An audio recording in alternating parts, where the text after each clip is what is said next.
Ladies and gentlemen, good morning, good afternoon, or may good evening, depending on where you are again.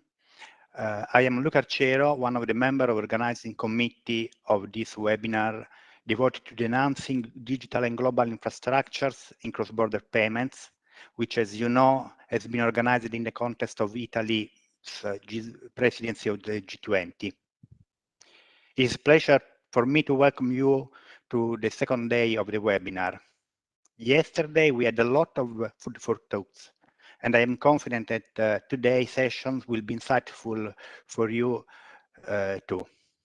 Let me now take this opportunity to thank all the speakers on behalf of the World Organizing Committee for sharing their expertise and contributions.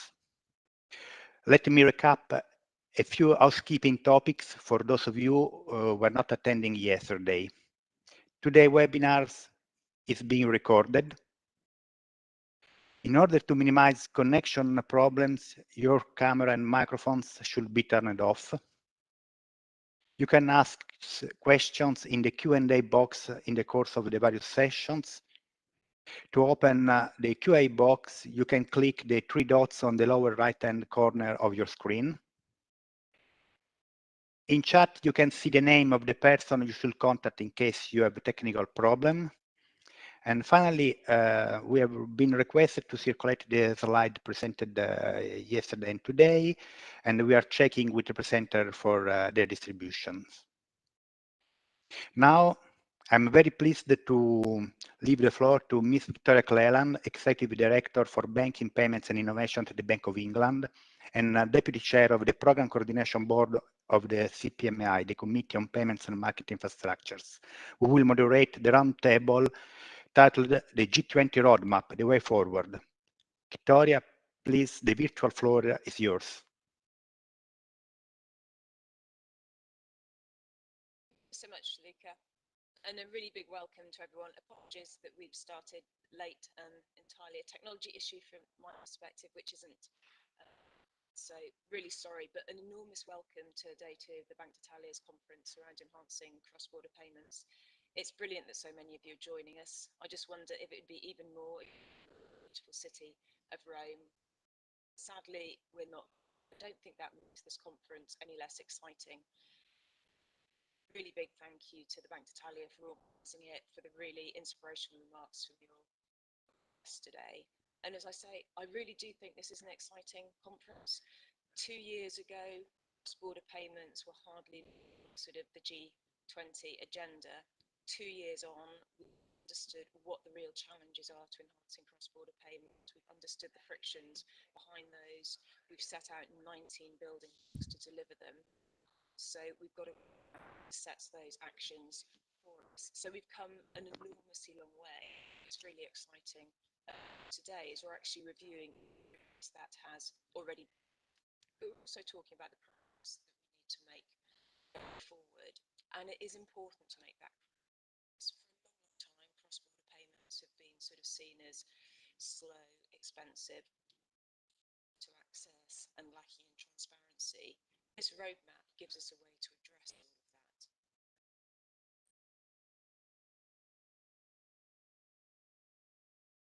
I'm sorry if people are struggling to hear me. I don't know what to do.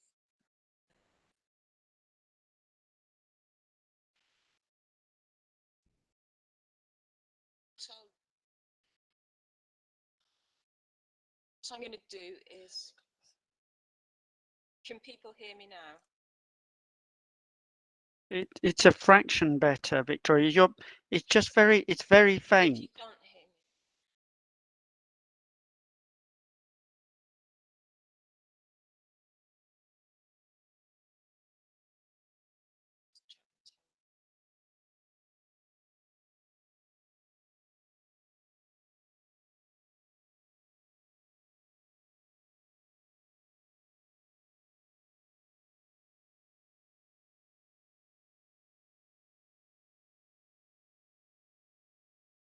Okay, so it's Rupert Thorne here from the FSB Secretariat, Financial Stability Board. As Victoria's having a little bit of sound problems, she's asked me to kick off and answer the first question that she would have asked, which she kindly supplied to me beforehand. There's a big prize on offer if we can deliver the roadmap as intended, but there are challenges to overcome. What do I think we need to do to make this a success in policy and implementation? And how do I think we'll be able to maintain public and private sector support for achieving the targets? So I'll have a go at answering this first, and then the hand over to the rest of the panel on this. So for those who don't know me, I'm Rupert Thorne, the Deputy Secretary General of the Financial Stability Board. And we're coordinating the roadmap. Achieving the goals of the roadmap will be very much a team effort, and it's going to need the combined efforts of the public and the private sector. And it'll need the efforts both of international organisations and individual jurisdictions. And it's also going to need the combined efforts of many different types of experts, including payment service providers, system operators, supervisors, regulators, central banks, and also experts from outside the financial sector, including, for instance, data authorities to contribute on streamlining data provision and data sharing. So wide outreach is going to be essential throughout the work.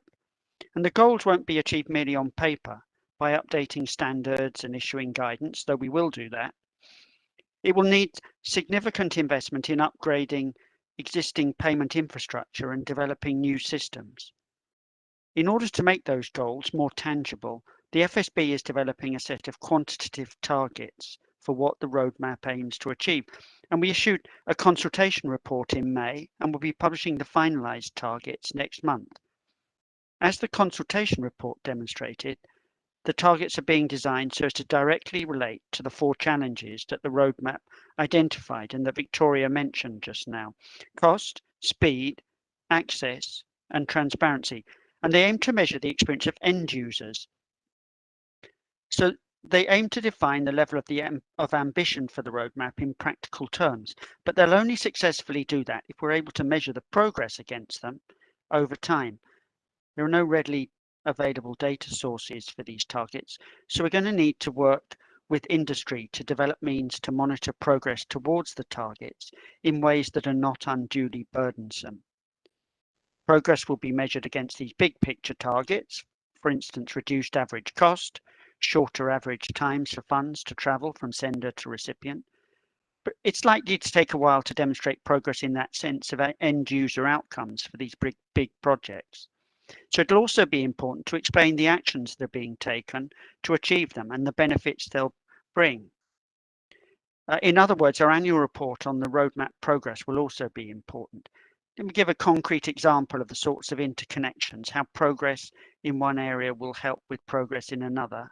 To give an example, as we make progress on building blocks 6 and 8, which are about progress on facilitating cross-border data sharing in KYC and identity information sharing, these will be important for helping us make progress with building block 16, investigating a global unique identifier for individuals. And all of that will help with speed, cost, and access. That's the underlying goal. That's just an example. I'll pass on to Natalie O'Fovra to take it up further. Thanks, Natalie. Thank you very much, Rupert. Maybe for those who don't know me, I am Nathalie Auffour, Director General for Financial Stability and Operations at the Banque de France. I'm very pleased to participate in this panel today, and would like to thank the Banca d'Italia and the organizers for the invitation. As mentioned by Rupert, inefficiency in cross-border payments is a long-lasting issue, and because of frictions related to cross-border payments, and these frictions are multidimensional. It was therefore both necessary to set ambitious targets in order to make real progress in that field, and to split the roadmap in many building blocks in order to address the various aspects of these identified frictions. And that's why we end up with a multi-layer roadmap and several bodies involved in its implementation. So the question is right, how to make it a success. I see three main ingredients which are really required in my view. First, as we have divided our action plan in many tasks, we must not lose sight over time of the raison d'être of the roadmap, which is bringing improvements to end users and supporting financial inclusion in a safe and secured environment. The credibility of our approach will depend critically on our capacity to deliver concrete operational enhancements in line with end users' expectations across the various segments of the cross-border payment market, with each segment facing specific challenges and having different priorities. So it will require sustained political support and strong and continued commitments from both the private and the public sector. Second, the practical materialization of the improvements that will put us on the right path to achieve the quantitative targets mentioned by Rupert will deepen in particular on a close cooperation with active involvement of the private sector to guarantee that the best efforts are made on each side towards our common goals. Extensive public-private coordination through direct involvement of public consultations and any form of outreach will be key at all stages of the work, from the design of solutions to their implementation, to follow-up promotion and progress monitoring.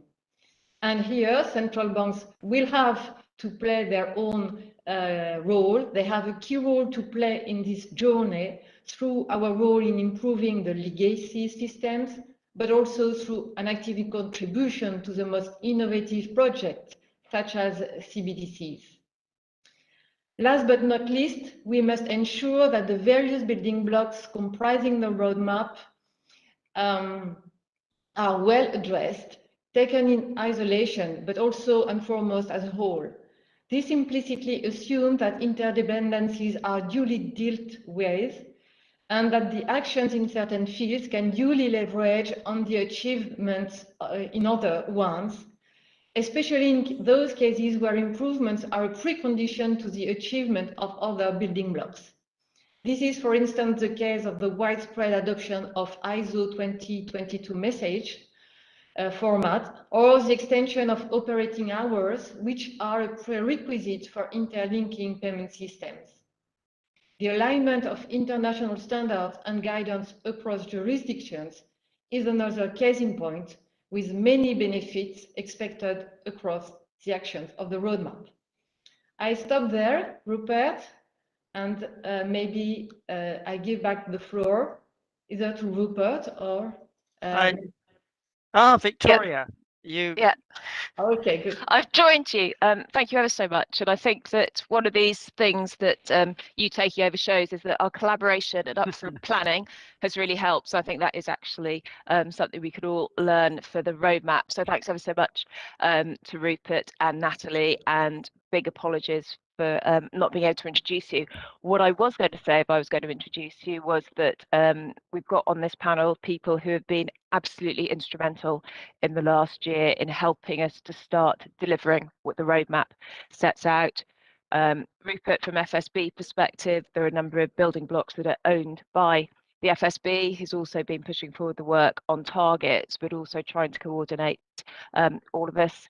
From the CPMI perspective, we own 11 or co-own 11 of the 19 building blocks. We've also got other owners around sort of World Bank, IMF, FATFA, all working together. So I'm delighted that Natalie is here. She leads the work stream around interoperability, co-leading that. And I'm about to introduce Carlos Caressa from the Bank de España, who is leading the expansion work stream. So what we've got on the panel today are people who've already been trying to make a difference, but who are there and set up to really help us deliver going forward. So hopefully what Natalie and Rupert have said so far is inspiring you about the importance of this. yes, there is a lot of work to do, but actually the prize that we can win is significant. And it's not just for wholesale markets, it's not just for commercials, it's actually for individuals right down to those making what to them are crucial, even if they're small payments around remittances. But to inspire you even further, I'm going to hand over to Carlos. Just your thoughts on this particular question in terms of what's going to make it a success, and then we can dig a bit deeper in terms of the work that's been happening so far. Carlos. Thank you, Victoria, and thanks also Banca d'Italia for the invitation. Not much to add on my side to the previous speakers' points. They have covered a lot of ground, and as they have underlined, I think that in this type of efforts, it is essential to do substantive outreach to understand and to coordinate the position of a very, very large number of stakeholders, and also, as Rupert was mentioning, monitoring the effects that changes are having on the level of service will also be key down the road. Maybe I would like to complement Rupert's and Nathalie's points with some 2 or 3 additional thoughts on my side, even though some of them have already been, to some extent, been alluded to by Rupert and Nathalie. So maybe the first idea is the need to maintain down the road a strategic perspective. I think that many of the costs and the challenges that we would have to face will surface in the very short term. And the benefits can be very large, but they will probably be seen a little bit more gradually and in the long term. And I think that we need to factor in this long-term perspective, this strategic perspective, whenever we are doing a cost-benefit analysis on potential measures to be implemented. A second idea is probably the need to consider the cross-border landscape as part of a wider ecosystem. So the cross-border segment is a very important part of the payment landscape. In many cases, up till now, payments reform in various jurisdictions has been done thinking mostly on domestic transactions. And this effort that we are doing at the G20 will for sure put cross-border payments in the forefront. But cross-border and national payments are still very much interrelated, and many of the actions that we will implement will, of course, yield benefits for the cross-border segment, but can also have benefits and will spill over to the domestic payments market. And the work that we are doing, especially in the workstream expansion in terms of access and operating hours, is a very good example of this interrelationship. And a last thought, something that Nathalie already commented upon, is that I think it would be key to try and coordinate change as much as possible. So the whole potential effect of measures to improve the situation in cross-border payments will probably only be realized if those measures are combined between different streams, and we have 19 building blocks that have to be coordinated, and also across jurisdictions. Between different streams, because this is not just a regulatory or a technical issue or a problem with industry standards and practices, but probably a combination of all. And if we limit ourselves to introducing partial improvements, probably as we go down the road, we probably discovered that some of the old bottlenecks in cross-border payments are still there. And also across jurisdictions, because isolated changes in specific jurisdictions will, of course, have benefits and be beneficial, but probably a much greater benefit can be obtained if change is, to the extent possible, done in a coordinated manner in various jurisdictions. Now I'll stop short there and back to you, Victoria. Thank you ever so much. I think your point around sort of staying connected is really important, and it's sort of spotting some of those interlinkages between the building blocks themselves. So on that point, I'm really delighted to introduce Tony Richard from the Reserve Bank of Australia, who is the co-chair of the CPMI messaging workstream, to give his thoughts on this too, because I think messaging is key. Data joins up a whole lot of things. Tony, are you able to give our sort of your thoughts in terms of what will really make success in this cross-border payment environment? Well, Victoria, hi, and good. I'll say good day. It's different time zones for all of us, but hello to everyone. Well, yeah, as Victoria said, I'm with the chairs of one of the messaging work streams, and also I'll give you a perspective from our point of view. I think there's fairly general recognition in the financial industry and beyond that better messaging is key to improving cross-border payments and to making progress on those important FSB targets. But the risk is that left to itself, the financial industry is likely to move too slowly. Progress is likely to be very slow, moving at the pace of the slowest mover. So we need some coordination to speed things up, and that's where the FSB G20 roadmap comes in. It's a coordinated package, and when I look at the messaging, the job for the messaging work stream, we think it's going to involve the public sector applying some persuasion, setting some expectations, and possibly there's a bit of a degree of compulsion in our domestic industries that central banks and others might have to lean on their domestic industries. But we think it should be helped by the fact that what we're looking to do is an improvement. It's progress. Indeed, we think it's inevitable, and improved messaging will help the existing players in the industry to offer better services to their customers, not just for cross-border payments, but just in general. And I think we can probably benefit from the fact that if the existing major players don't move forward and make progress on messaging, they may find that they lose their customers to disruptors who can innovate to find ways around the existing pain points. So I think it's a combination of maybe a little bit of stick, a little bit of compulsion, but also a bit of carrot, and just to persuade the industry that it's in their interests to make progress here. Thanks, Victoria. Fantastic. Thanks ever so much, Tony. I think stick and carrot's a good way of looking at things, but ultimately I think the carrot is enormous. If we can enhance cross-border payments, we really are going to make a phenomenal difference. I'm keen now to just explain to the audience a bit about all the work that has been going on so far. I guess at the moment we're not quite stick and we're not quite carrot. We're really trying to get beneath the skin of the issues. So there's been quite a big focus so far in terms of fact-finding, stock takes, but also articulating what good looks like. So what I'd be really keen for each of you to do is to just give a couple of minutes explaining what's been achieved so far in your work streams. What are those major achievements? And just bring to life what you've been doing. Carlos, are you happy to start off on that, please? I think you've done some great work so far, so please share. Happy to kick it off. Thank you, Victoria. So as you were mentioning at the beginning, I am leading the work stream called expansion, which is dealing with two related building blocks, building block 10 on the expansion of access to payment systems, and building block 12 on the expansion of operating hours. So the main achievements during this year, I would say, are twofold in this stream. I think that we have deepened significantly our understanding of what is the initial situation through initial stock take that I will talk about. And second, I think that we have advanced quite a lot also in our analysis of the benefits and challenges of expanding access or expanding operating hours.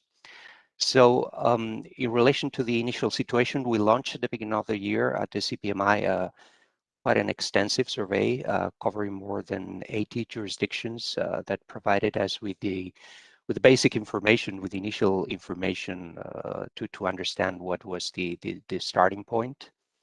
For access, we confirmed something that intuitively one could already suspect beforehand, which is that participation in key payment systems is usually granted to institutions with a banking license and domiciled in the respective jurisdiction, but however, access is much more limited overall for non-bank payment providers and for non-resident banks.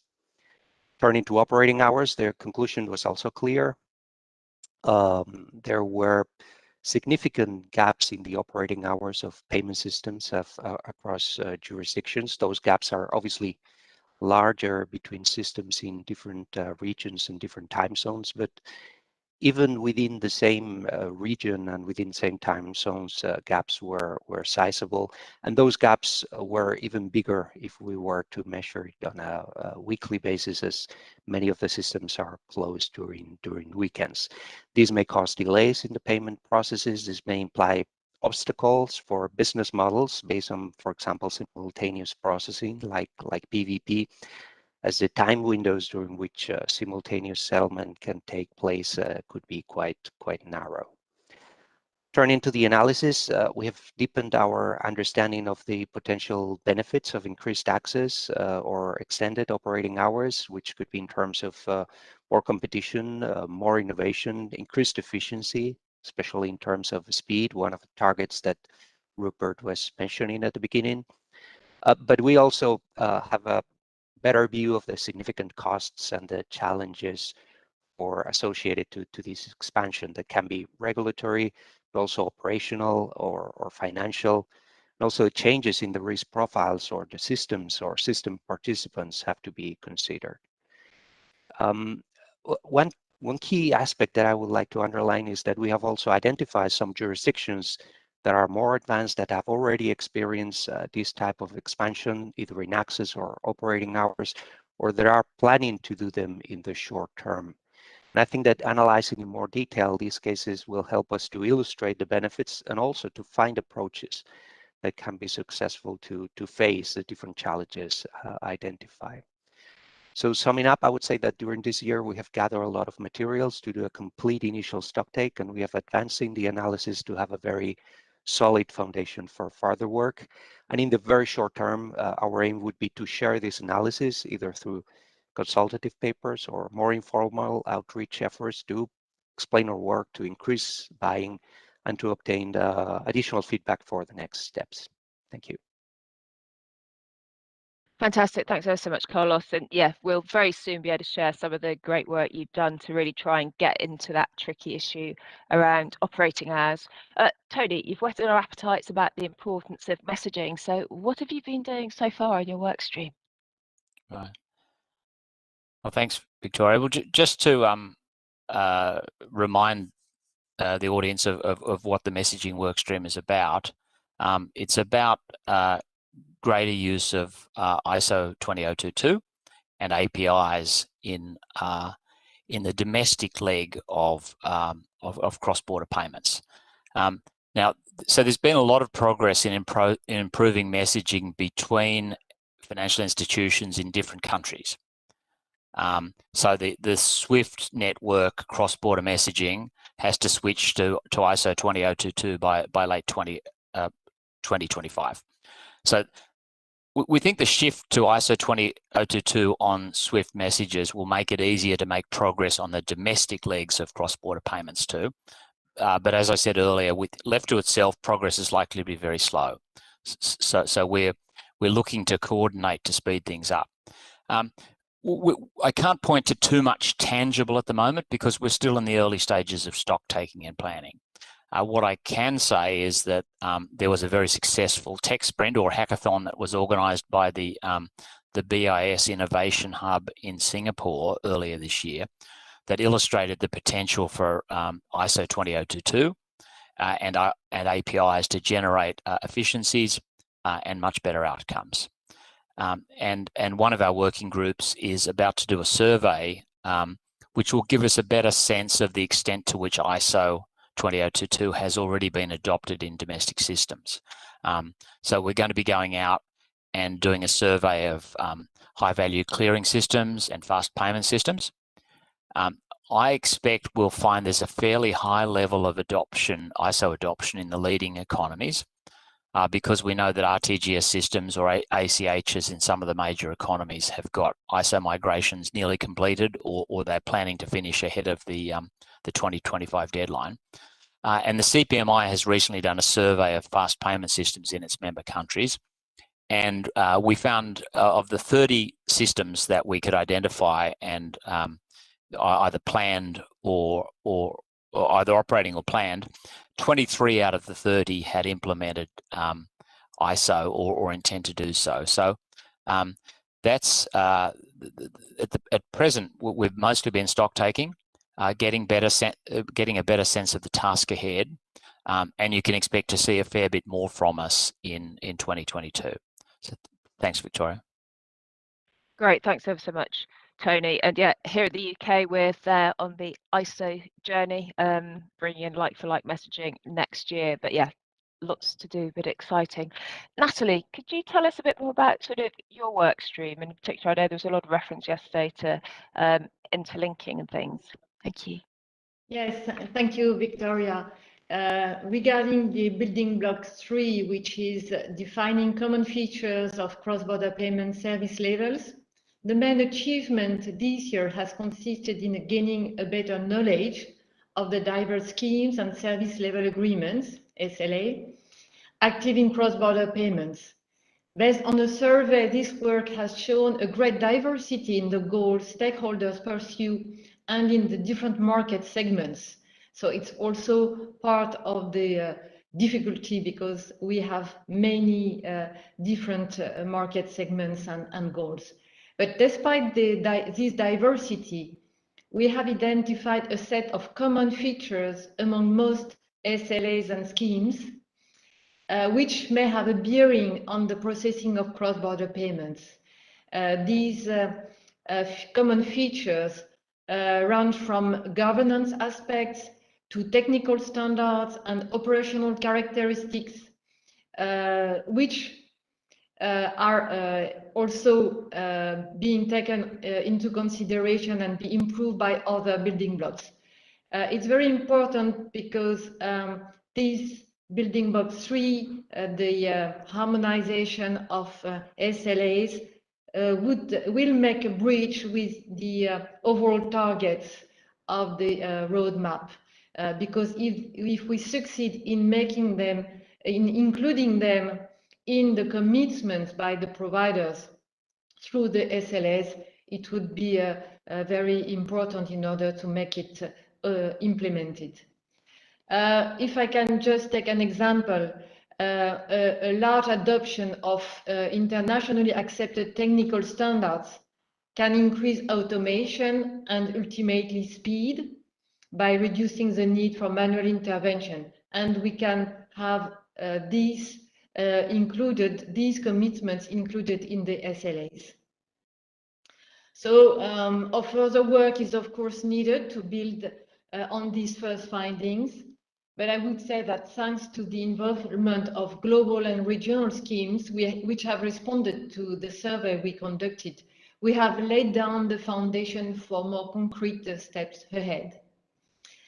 And as regard the second building block, the building block 13, which is about interlinking of payment systems for cross-border payments, the main achievement has consisted in identifying the different types of existing or possible interlinking models. There are different types of models. It was very interesting and important to identify those different types of models and see how they can be coordinated with the work on the establishment of new multilateral platforms, which is the subject of a separate building block 17. So it was very important to make clear what is about interlinking models and what is about new multilateral platforms. This year's analysis puts us on a solid ground for the next steps, in particular for the development of a framework for interlinking arrangements and at encouraging the establishment of links between payment systems operated by central banks or private operators. And this work should be done by July 2022. Of course, an important part of the work still to come will be to further explore possible avenues for interlinking existing payment systems in parallel of the inceptions of new platforms that could also bring improvement. So it will depend on the characteristic of each systems.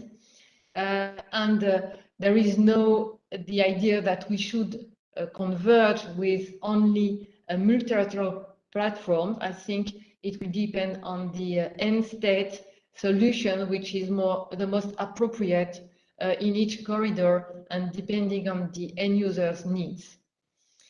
All in all, interlinking is certainly a field where a close cooperation between public and private sector will be essential for efficiency, and we look forward to working with the industry on this field. Thank you. I stop there. Thank you so much, Natalie. And yeah, I think private and public sector cooperation is going to be a sort of real theme of this conference. It's the only way that we're going to make the difference. Rupert, you have a fantastic bird's eye view of what's going on right across all of the different work streams. What would you say are the sort of the key achievements for the roadmap so far? Just a couple of highlights. Yeah, so I know I talked a lot about targets before, but I really think that the setting of the targets is a really important highlight of the current year. They're important themselves, of course, but I think what's been really interesting this year is the debate about developing them, and that's been triggered about what the ultimate goals of the roadmap are, and to help raise the question, as you've seen, within the individual building blocks, how are we contributing to actually making this difference to the end user? Are we sufficiently focused on those objectives and what the steps are needed to help? And I think it's helped to make more concrete the discussion with the private sector about what the roadmap is aiming to achieve and how. This is an Olympic year, of course, and I think making progress with the targets is a bit like the new Olympic motto: faster, lower cost. This year, I don't know if you noticed, the Olympics added the word together to their motto. That's more inclusive. I'm not really quite sure where the fourth challenge of being more transparent fits into the analogy, but I'm sure we can all think of some way. So the targets work is very important, but I'd also like to mention, just from the FSB perspective, another report that's coming soon. To give a quick commercial, we'll be doing a stock take of areas where greater alignment through international standards or more consistent implementation could assist in achieving the goals of the roadmap. It relates to one of the questions I already see in the Q&A. And this stock take will identify some particular areas for exploration. It's still in the finalization stage. We have a call in an hour and a half to help finalize that document. So I won't go into the detail now, but we will be publishing it in October. And although it hasn't reached the stage yet of proposals for formal public consultation, we're really looking forward to feedback and dialogue with the outside world about those issues. So just a quick commercial there. Thanks very much. Thanks so much, Rupert. And I absolutely love the analogy around the Olympics. And I think, yeah, this read across, it's everyone working hard, but there is an enormous prize at the end, and you can bring a lot of happiness if you get it right. With the Olympics, it's the viewers. With the cross-border payments, it's everyone making those payments. So that's great. I'll remember that one. So thanks, everybody. That just shows how much work has been done so far, but to actually really make a difference, we need to move beyond stock takes. We need to start putting forward best practice, and then we actually need to start implementing some of these issues. So it'd be great to get your thoughts on, from your individual work streams again, what are the key actions for 2022 and beyond? Natalie, would you be able to go first, please? Yes, Victoria, thank you. As you said, we need to move from stock take to action. So regarding the building block on schemes and SLAs, our priority now is to involve the industry for the next action, which is the development of a template that SLA and scheme owners could use as a benchmark to establish service level agreements, and in particular to take into account cross-border considerations in those service level agreements. So the involvement of the industry will be done through the creation of a group comprising notably governance bodies of existing SLA and schemes. This industry group will help us identify which elements of schemes and SLAs should be deepened and serve as a lever to reduce the frictions and hence achieve the targets. This work would then feed into the development of a template for cross-border service levels by March 2023. So we are really starting the work with the industry for this template. And regarding the building block on interlinking, in 2022, the work should concretely lead to the development also of a framework to facilitate the conclusion of interoperability agreements between payment systems, be they public or private. And the next step will be a joint study between central banks and payment system operators in order to consider the viability and feasibility of interoperability links for specific corridors and systems.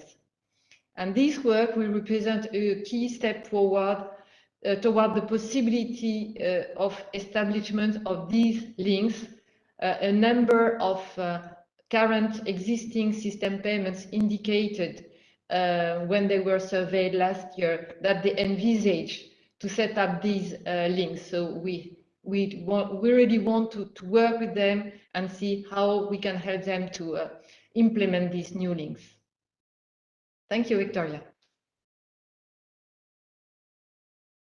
Thanks ever so much, Natalie. I think you've got a big task going forward, but again, hopefully it's one where you can get the feedback from the private sector and other players as well to really start to make a difference. Tony, for the messaging work stream, what are the key things that you need to be doing over the next year or so, but also any support you need from other players? Thanks, Victoria. Well, we've got work underway both on API use of APIs and ISO 20022, but I'll focus just now on the ISO aspect. As I said, we're about to do a survey that will get a better sense of the extent to which ISO 20022 has already been adopted in domestic systems.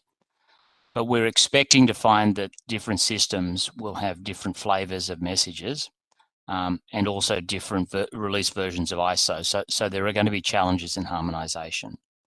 But harmonization of ISO messaging in different countries is absolutely key if we want to get all the benefits of straight-through processing and cross-border payments. So that's the reason for the focus on harmonization. I expect that we're going to publish some results from the survey early in 2022, both to inform the market, but also to get the industry thinking about the direction that we're going to be needing to move. We're also going to be working with some industry groups, such as the Payments Market Practice Group, or PMPG of SWIFT, to look at what message types should be in scope for our work, what harmonization means in practice, how we can promote harmonization, and then what arrangements could be put in place to maintain and develop the agreed on harmonization requirements over time.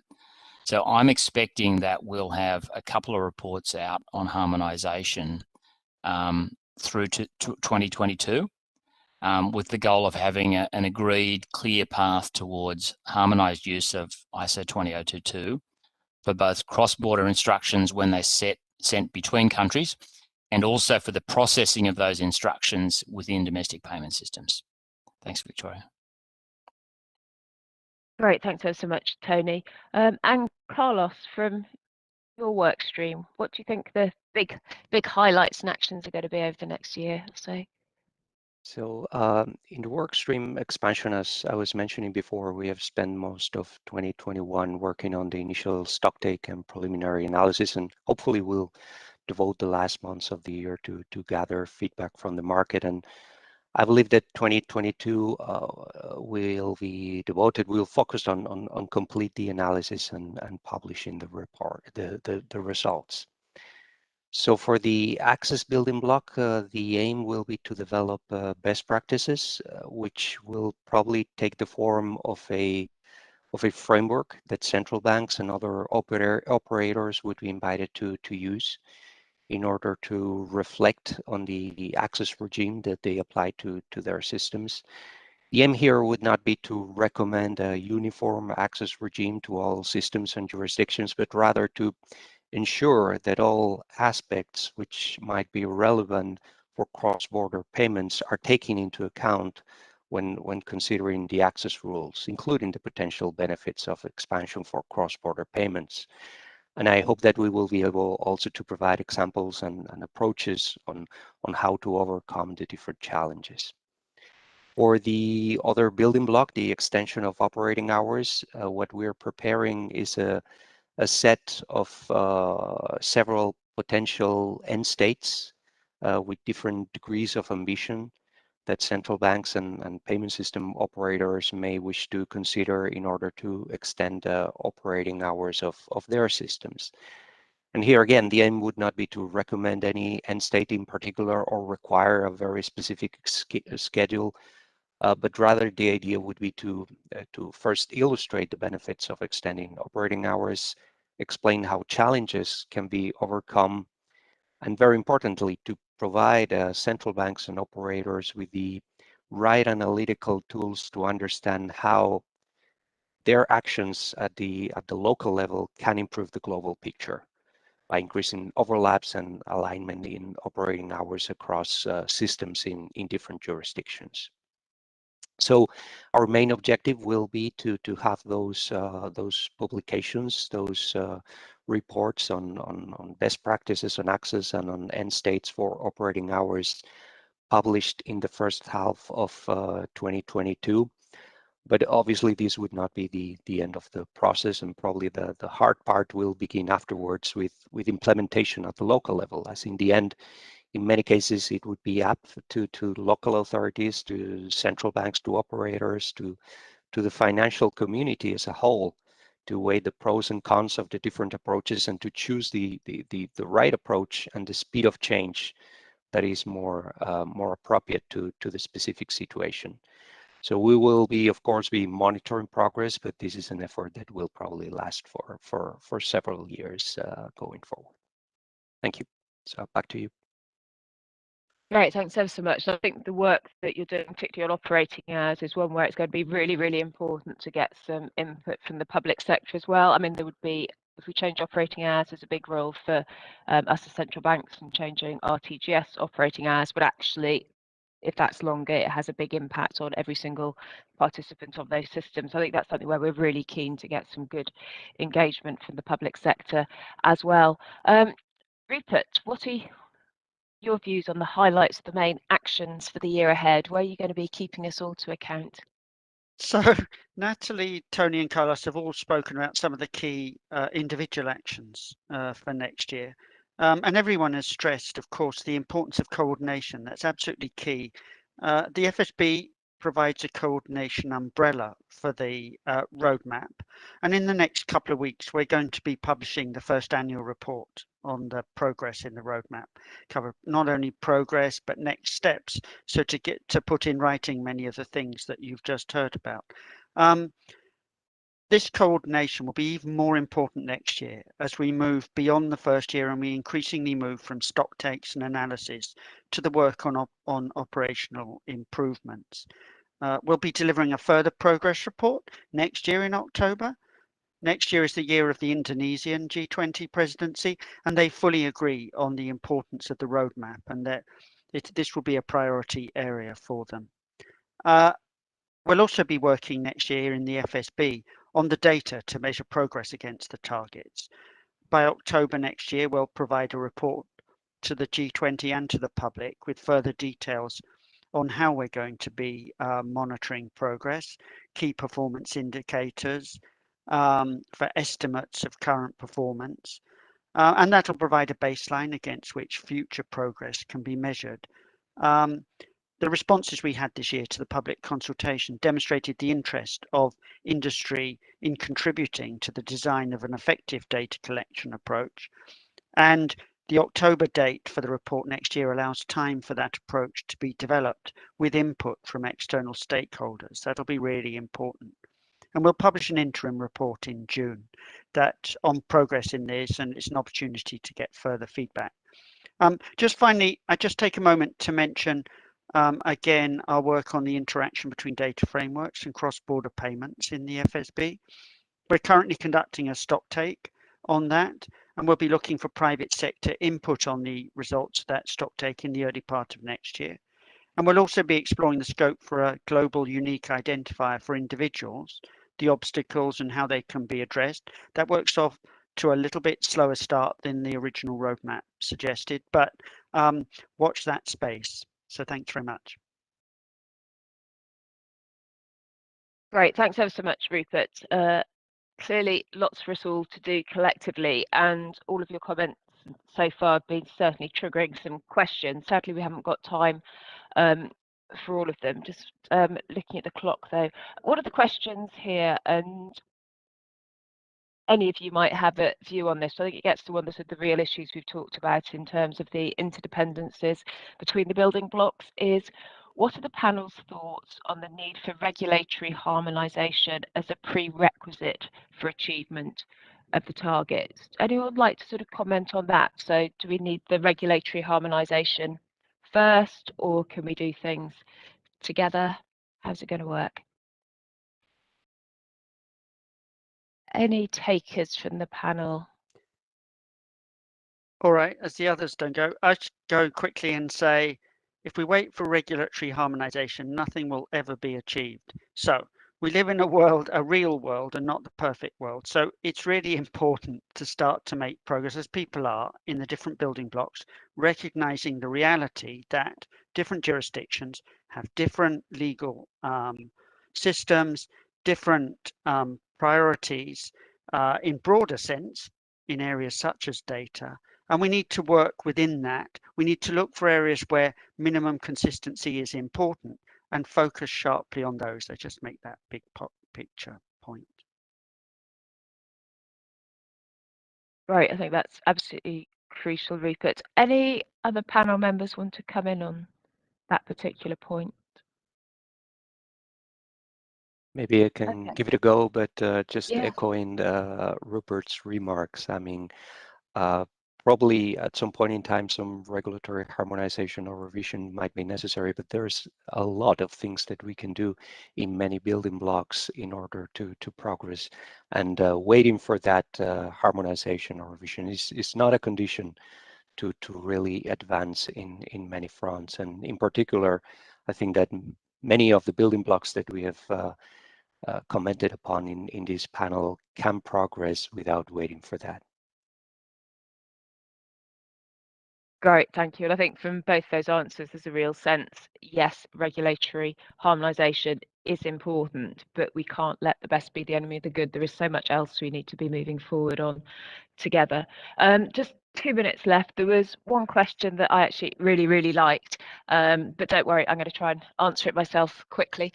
And it's, can you share more details on the roadmap and the next steps needed? And I think the easiest answer to that is the roadmap itself is on the FSB website, and that goes through the 19 building blocks, the key actions, but also, and here's a commercial advert for Rupert and his work, in a few weeks there will be a sort of the first annual update on progress against the roadmap. So that's something to look out for, joint work between G20, FSB, CPMI. But the reason I really liked the question was that it talks about the next steps needed by all players and actually goes through and lists governments, central banks, payment system operators, banks and FIs. And I think it is that understanding, it's everybody working together, that is so important. A lot of the work over this year has, as we've all been saying, been around stock takes, making sure we understand the landscape and what needs to change. As we enter this next phase, it's going to be bringing all those people together. Sometimes it's just, please give us more information, help the stock takes, but then really thinking about how do we want to change things. And I'm hoping that the panel session today has hoped to inspire you to learn more about this work and to really crucially think about how it influences what you need to do in your own organisations. What part do you want to play in helping to shape the way forward? So what is the best practice going to be? And then how you want to play a role in implementing it. Some of this is going to mean big change for central banks and our operating models. It will also mean big change for the private sector as well. So I think understanding what this means for you is important. Big theme today has been around public and private sector collaboration. And there is work to do, but as I say, the prize is big. With faster, cheaper, more transparent and easier to access cross-border payments, we really can make a big difference to the citizens and companies worldwide. So I'll stop now because I realise we're out of time, but it was great to get so much sort of interest in the questions from the audience, and hopefully many of you will be able to stay on for the rest of the programme, which includes later today a session about private sector interaction to delve deeper into some of these. So all I want to say to end is a really, really big thank you to all the panellists, to Rupert, Carlos, Natalie, Tony, and also to Bank Italia for arranging this. So thank you, everybody. Thank you. Thank you. Goodbye. Bye-bye. Thank you, Victoria. And thank you to the panelists for this very interesting and insightful roundtable. The Yeah. next session is titled Payment Without Frontier, Leveraging Existing Infrastructures, and is chaired by Morten Beck, head of the BIS Innovation Hub Center in Switzerland. Morten, please, the floor is yours. Thank you very much. Unfortunately, I can't figure out how to get my camera switch on at the moment, but I will do that shortly. But anyway, welcome to this specialist session on payments without frontier, leveraging existing infrastructures. We have two presentations. The first describes a proof of concept of cross-currency and cross-platform settlement of instant payment. And the second presentation looks at the potential role for DLT networks in terms of FX liquidity and cross-border payments. So how does this session today fit with yesterday's session? I think of yesterday's sessions as Star Wars. We heard about how the rebels, blockchain and CBDC can upset the current order. The first presentation today is then The Empire Strikes Back, reminding us that we might not need all the hype technologies to solve cross-border payments.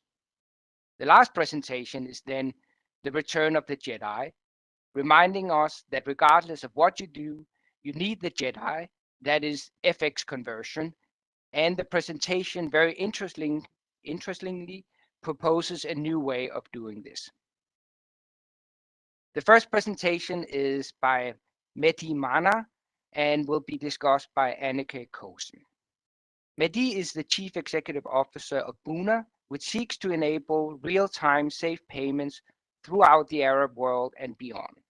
Prior to his current role, Mehdi worked at the European Central Bank as a Deputy Director General of Market Infrastructure.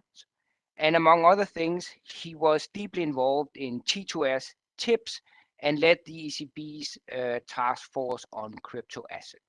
Anneke is a senior economist at the Secretariat to the Committee on Payments and Market Infrastructures here at the BIS.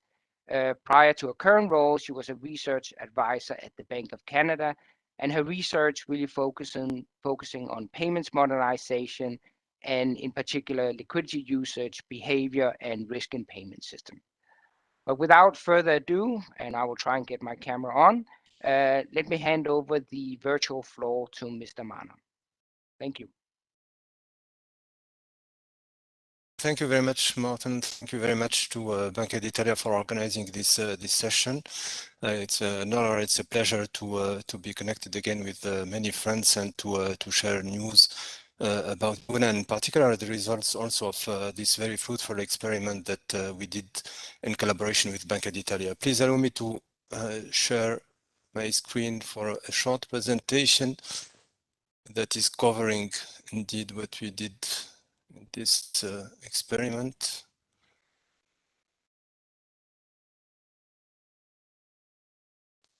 Okay, so as mentioned, indeed, this is about cross-border, cross-currency, and cross-platform settlement of instant payment. This experiment, it's important to put it in this context. I think it was good to organize this session just after the previous one, which has provided you with the details of the G20 roadmap, because we are precisely in that context. So the drivers for this roadmap are known. they are the result of the existing shortcomings relating to cross-border payment. The shortcomings are known. It's about cost, the transparency, the access, and the speed.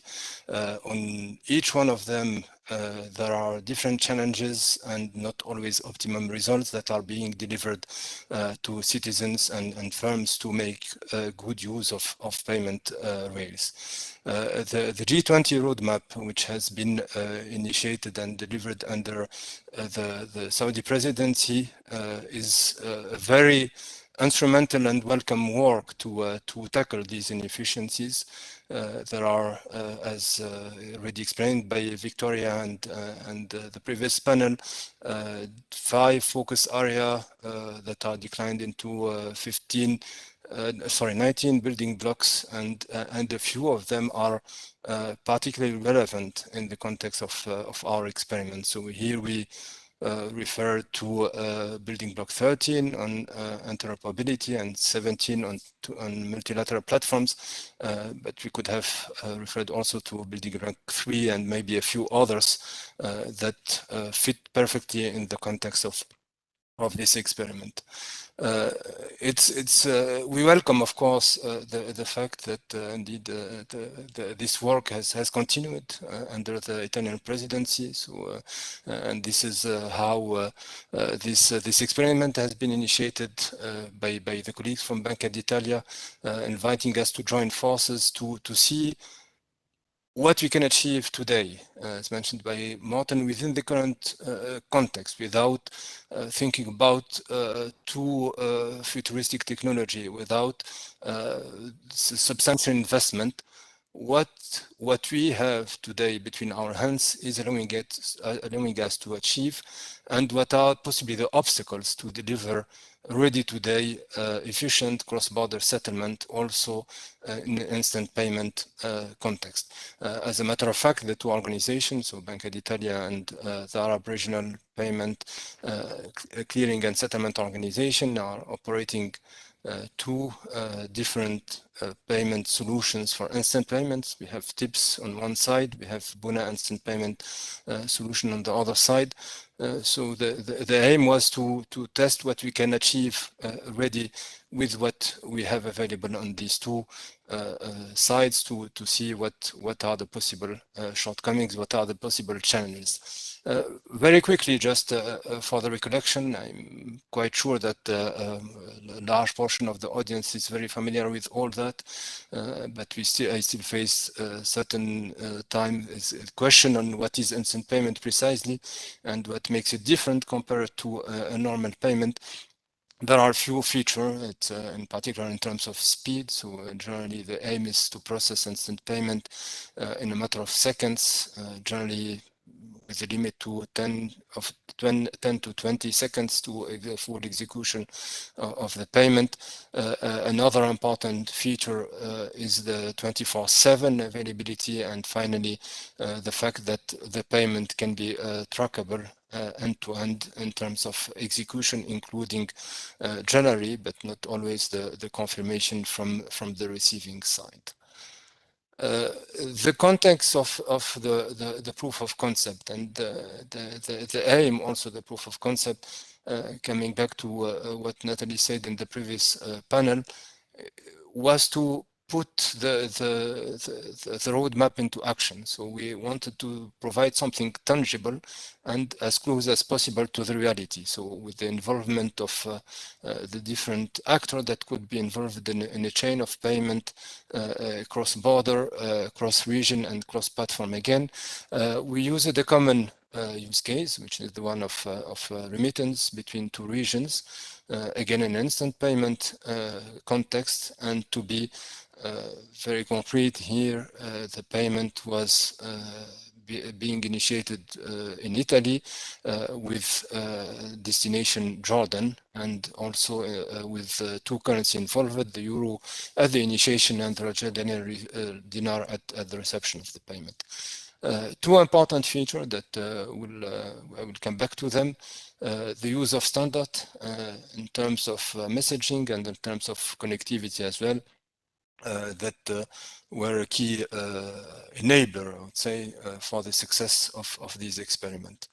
And finally, for anyone who would be interested in further details on this experiment, all the technical aspects are being provided in a research paper that is being published and which will include the results and the different steps that have allowed us to achieve these results. To be very concrete in terms of what has been put in place, as I said, we wanted the experiment to be as close as possible to a real situation. So we did not limit ourselves to the interaction between the two platforms. We did it through the normal channels of connectivity, which was SWIFT in the two cases here. And we have also aimed at involving real users, real banks in the experiment to make sure that the experiment is meaningful. We had the very kind participation of Intesa San Paolo on the Italian side and Jordan Ahli Bank on the Jordanian side in Buna. It's maybe important to highlight that these two banks were not fully ready from a technical perspective of the start of the experiment. And despite the very short time frame that was allocated, they have managed to adapt and to connect to the two sides of the experiment, and also to be successful in the way they managed the payment on both ends. So the effort to join these type of solutions, TIPS or Buna for the instant payment solution, seems manageable for the different actors in a short period of time frame. Where we faced a bit of a challenge in terms of readiness of the different actors is for the bank that was supposed to act in the middle between the two platforms, which we call the cross-currency PSP. That bank was supposed to fulfill two different roles. The first one is to provide the currency exchange. So the exchange from euro to Jordanian dinar was supposed to be delivered by that bank, but also as a second role, the cross-currency PSP was supposed to be participating in the two platforms and to translate from the TIPS format into the Buna format of messages. We were largely using the same format, building extensively on standard ISO 20022, but with some tiny differences that were requiring a bit of conversion. Unfortunately, it was a bit challenging to find an actor that would have been ready in a very short time allocated for the experiment to be able to interact in the two platforms and also to deliver this layer of conversion. So that layer has been simulated by the Buna platform to ensure the conversion between the two formats and also to have a technical facility to mimic the FX conversion between the two currencies. What has happened in more concrete terms? So what did we test in which context?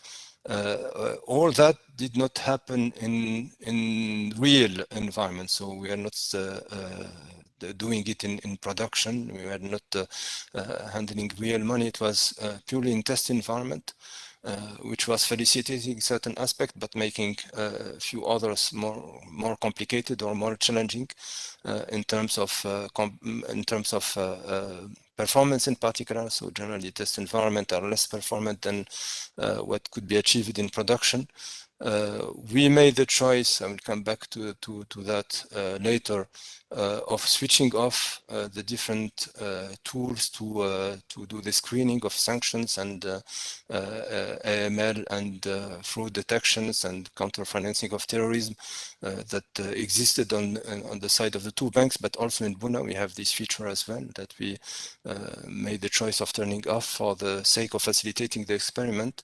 But apart from that, All the rest, in terms of measures exchanged, has been handled in real conditions, with the payment initiated from the originating bank in Intesa Sanpaolo, going to TIPS, from TIPS to Buna, doing the conversion, the exchange of currency, and then sent to Jordan Ahli Bank, which has confirmed the payment in return.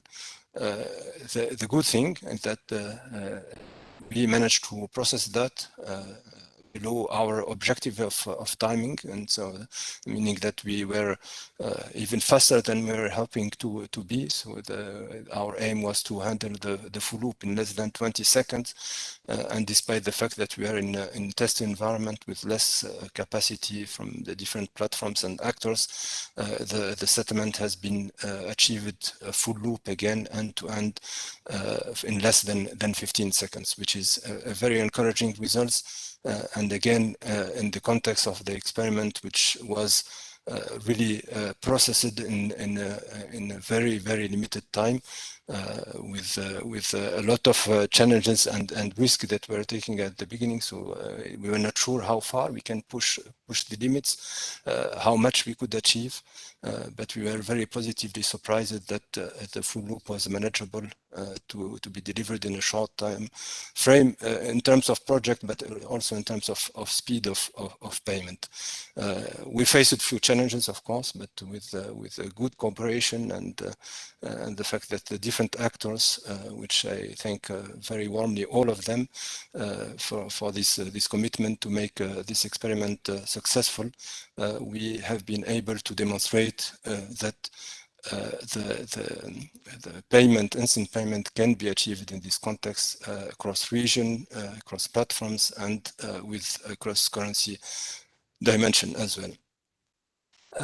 I will spend some time on this slide because it's probably the most interesting one about what are the conclusions, what are the lessons learned from this experiment, what are the real obstacles, where are the challenges. The first conclusion is that technically it's achievable. So we managed to deliver it. We managed to execute this payment end to end with very excellent results in terms of performance in a short period of time. And we do not see the technical aspect resulting in any major barrier to deliver efficient cross-border payment.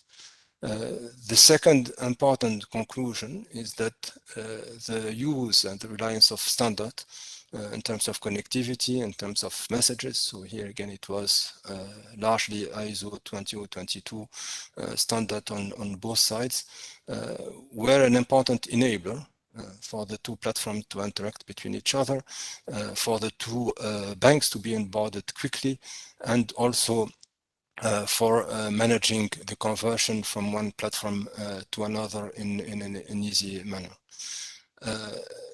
The challenges could result from different areas. The obvious one are the issues of legal nature, the challenges of legal nature. So we are here in the context of cross jurisdictions with a situation that might be in certain cases difficult to achieve in terms of alignment, in terms of regulation, in terms of rule, in terms of practices, but there is nothing that is always impossible to overcome in that case. So with proper arrangement in place, with appropriate discussion between partners, we believe that these challenges could be overcome. There are also challenges in terms of operations and the operational model that could vary, differ from one platform to another.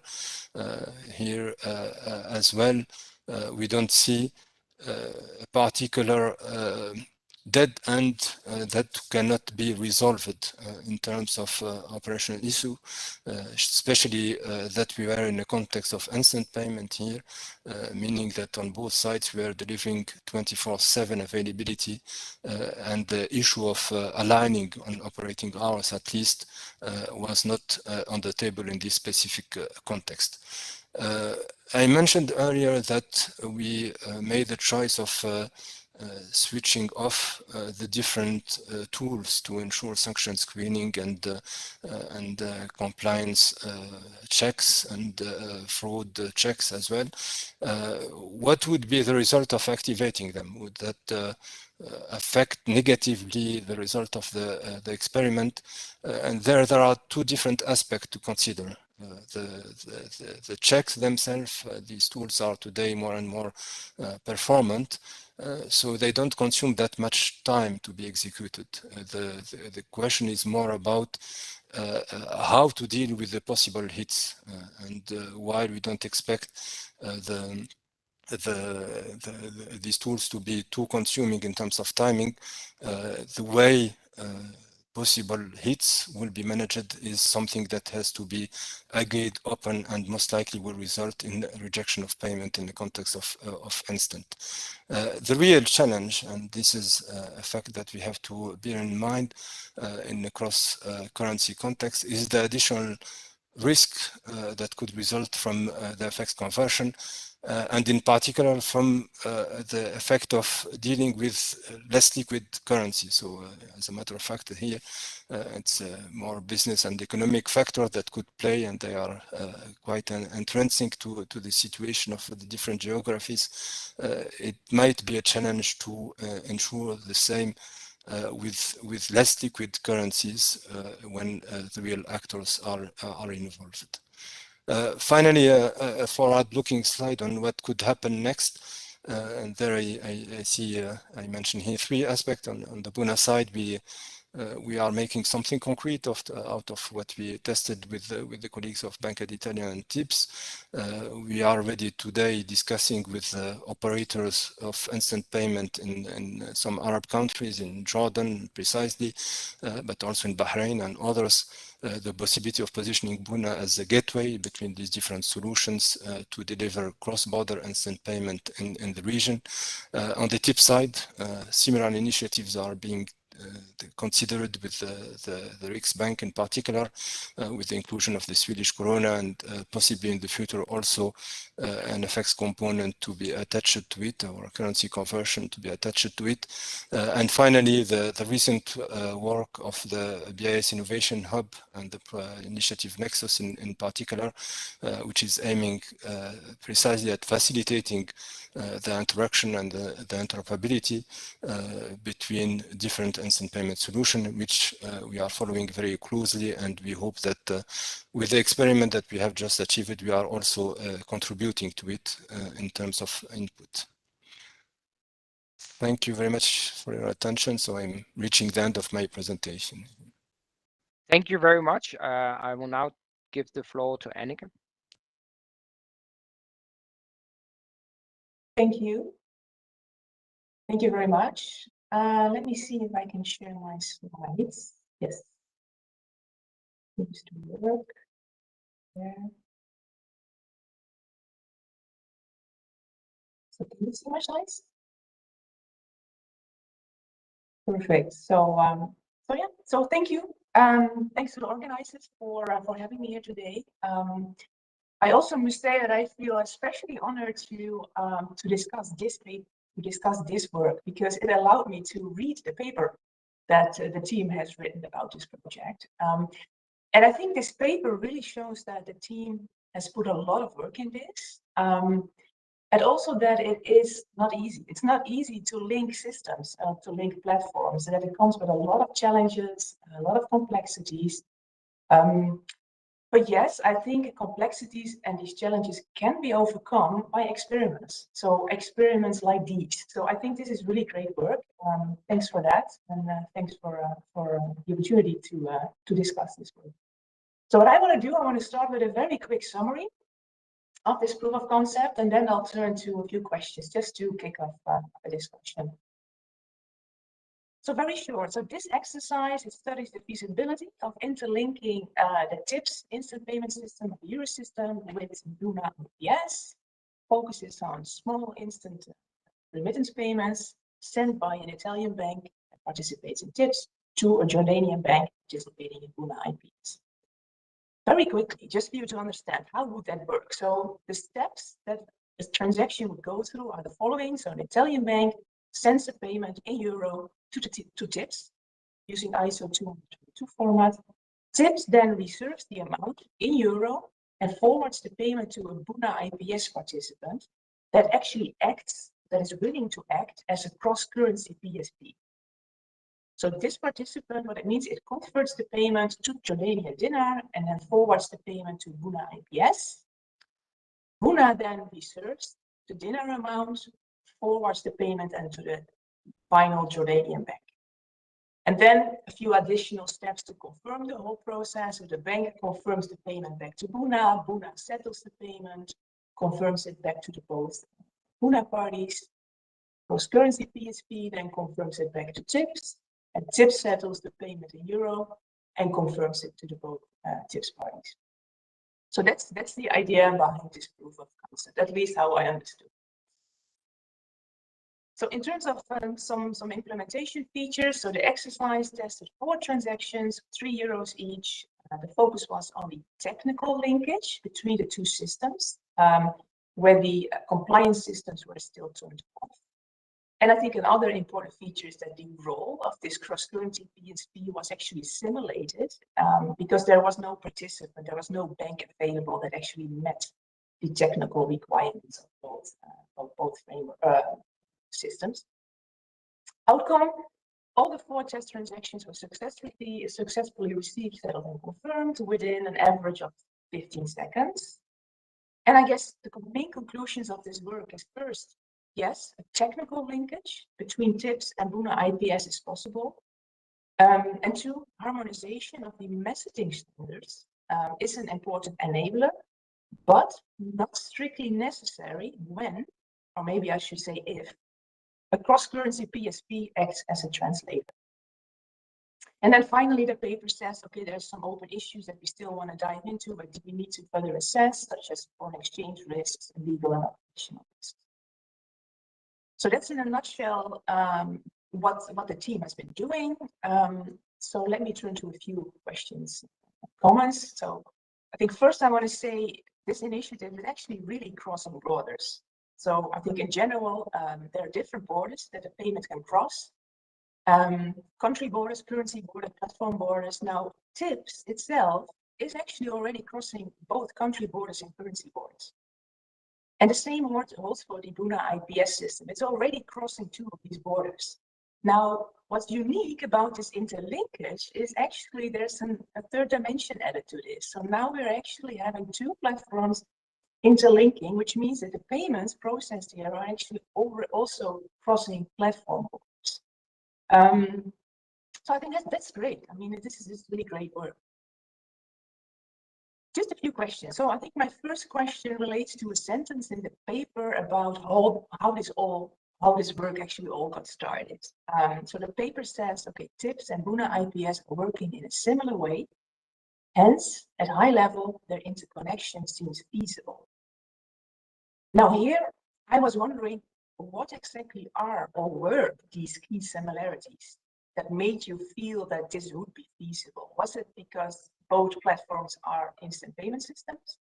Was it because both platforms are based on the same messaging standard? Was it because they have the same access regime? So what exactly were these similarities that you thought, okay, we're gonna do this? And related to this, were these similarities in the end indeed critical to the success of this interconnection? And will this model then also be applicable for other systems that are less alike? So that's really talking about or thinking about the scalability of this exercise. Another question I had is, okay, how are the systems actually linked? Doesn't it all come down to this cross-currency PSP? So just to recap, this cross-currency PSP, that is a participant that participates in both platforms, that carries out the currency conversion, and if needed, also processes or confirms the messages between the 2 platforms. So here I was wondering, how is this actually fundamentally different from correspondent banking? Because with correspondent banking, we have large banks that in the end are the link between domestic systems. And related to that, I wondered, so in this proof of concept, the cross-currency PSP role was simulated because in the absence of a bank that actually met the technical standards. So now, when we want to bring this to the live environment, how to make sure that in a live environment there is a participant that is willing to step up and be this cross-currency PSP, because it will require investments. These parties need to invest in different standards and structures. So how to convince them to do that? What's in it for them? So what would be the business case for them to do that? And I think this is really something to think about when going forward and when further developing this initiative.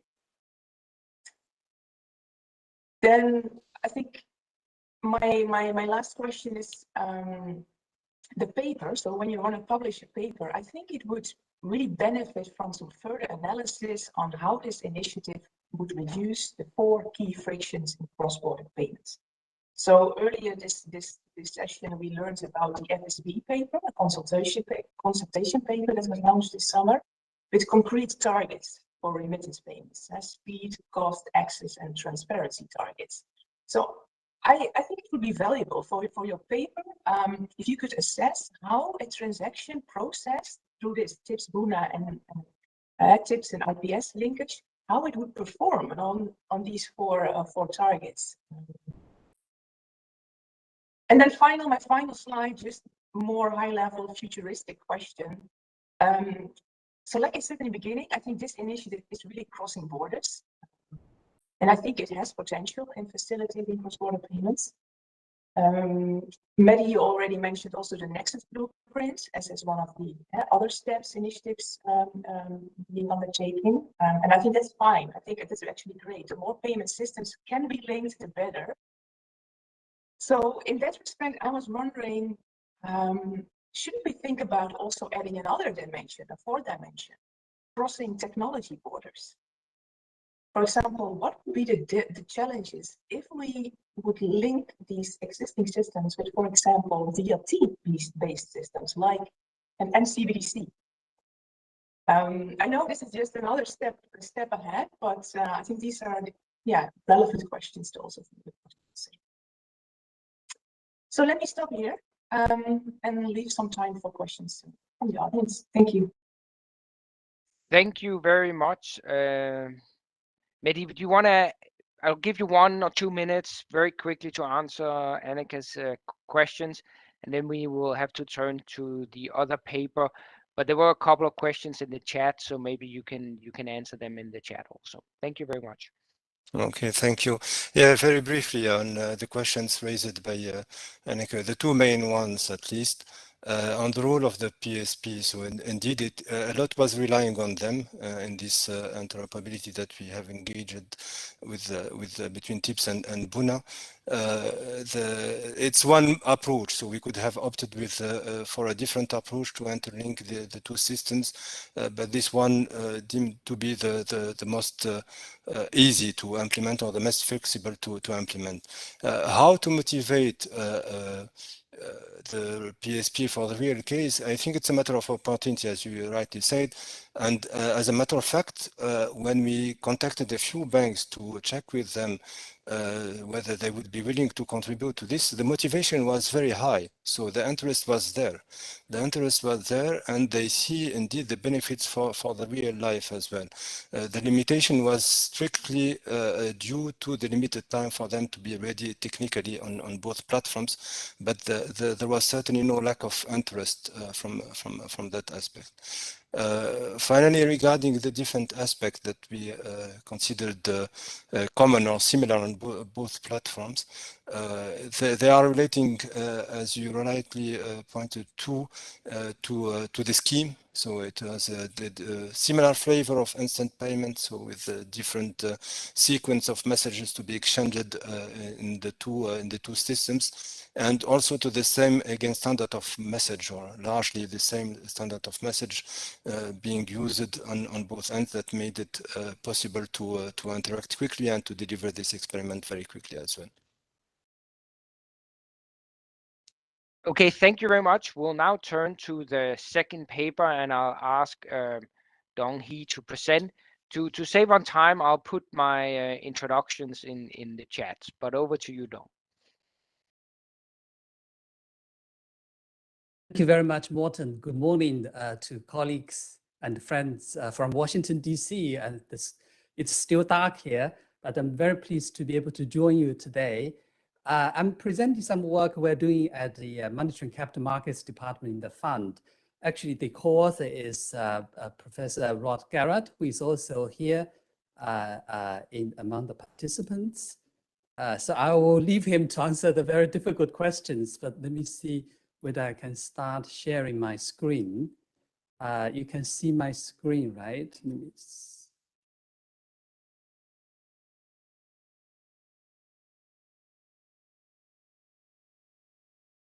Very good. I hope you can see the screen well. And basically this work, we really take a hard look at foreign exchange liquidity for cross-border payments. I think this follows naturally from the last presentation in the sense that for lower income countries, in particular, for less liquid currencies, if we don't solve the foreign exchange liquidity problem better, then many of the other efforts that underpin the roadmap to improve cross-border payments would still not be complete. So in our view, if we can manage to convince you that foreign exchange liquidity, particularly for lower income countries, would be an extremely important aspect. And also we believe that the newer technologies like DLT networks might play an important role here. It's not going to replace the legacy systems or existing arrangements for foreign exchange, but certainly we can benefit from some of the experiments, and we can draw inspirations from some of the newer technologies. So the objectives of the paper are really two. One is to explain how cross-border payments are underpinned by bilateral credit relationships.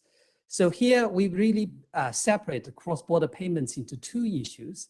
One is to determine and secure the settlement asset, that is the foreign exchange issue. And then, of course, once you do that, or when you, along the process, we need to transfer funds from one party in one country to another party in the separate country. So basically here we want to focus on the salient features of foreign exchange markets in emerging markets and lower income economies, particular. Basically securing a settlement asset that is commonly used, is not a straightforward issue for many countries. The second objective is really to demonstrate how DLT networks can help simplify such complex bilateral relationships. So here we do a bit more conceptual work. We set up a three-layered cooperation network structure that underlies the current system. So for such credit relationships to form, first of all, the two parties need to know each other. There has to be an information layer structure behind all credit relationships. And if you only know each other, that's not enough. You have to trust each other. You have to trust that the collateral, for example, if it's a cross-currency swap, the currency does not depreciate suddenly in a big way. So there has to be some trust between two parties in order to form a credit relationship. And then, of course, once you form the trust, you can choose whether you want to establish a credit relationship. And using this structure, this conceptual structure, we illustrate that trading digital tokens in the DLT network could have significant benefits as a new cooperation structure. So it will be a simpler, potentially more efficient cooperation structure than the current structure that underlies correspondent banking relationships. So in terms of the roadmap of this presentation, first of all, I think it's useful just to explain how foreign exchange liquidity, how important that is for the cost of cross-border payments. And then we will explain a little bit of the determinants of the exchange structure and the choice of settlement asset using a framework developed by Krugman in the 1980s.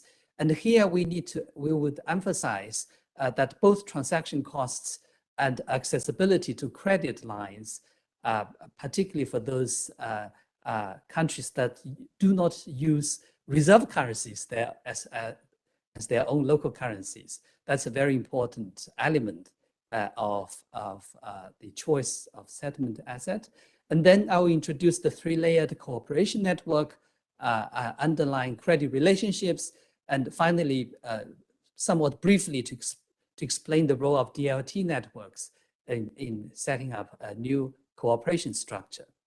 So let's just first dwell very briefly on the importance of foreign exchange liquidity. So on the left-hand side of this slide, we show a chart based on an empirical analysis that we did using the World Bank remittance price data to look at the impact of a 10% increase and in the mean and the volatility of foreign exchange spreads on the cost of remittances. So this is the cost of remittances from the United States to 30 destination countries. So if the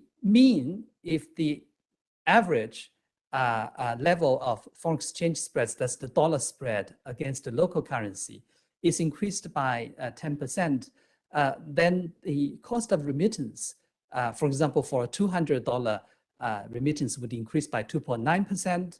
For a $500 remittance, it would increase by 3.8%. And the volatility of the spread actually also matters even more. So that's what the left chart shows. It's based on a panel regression.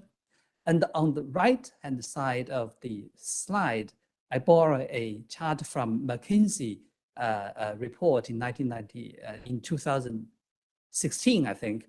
It's at the wholesale level. It shows the importance of foreign exchange costs. That explains, according to this survey data, at least 15% of the cost. But of course, look at the nostro-vostro liquidity part, which is a third of the total cost.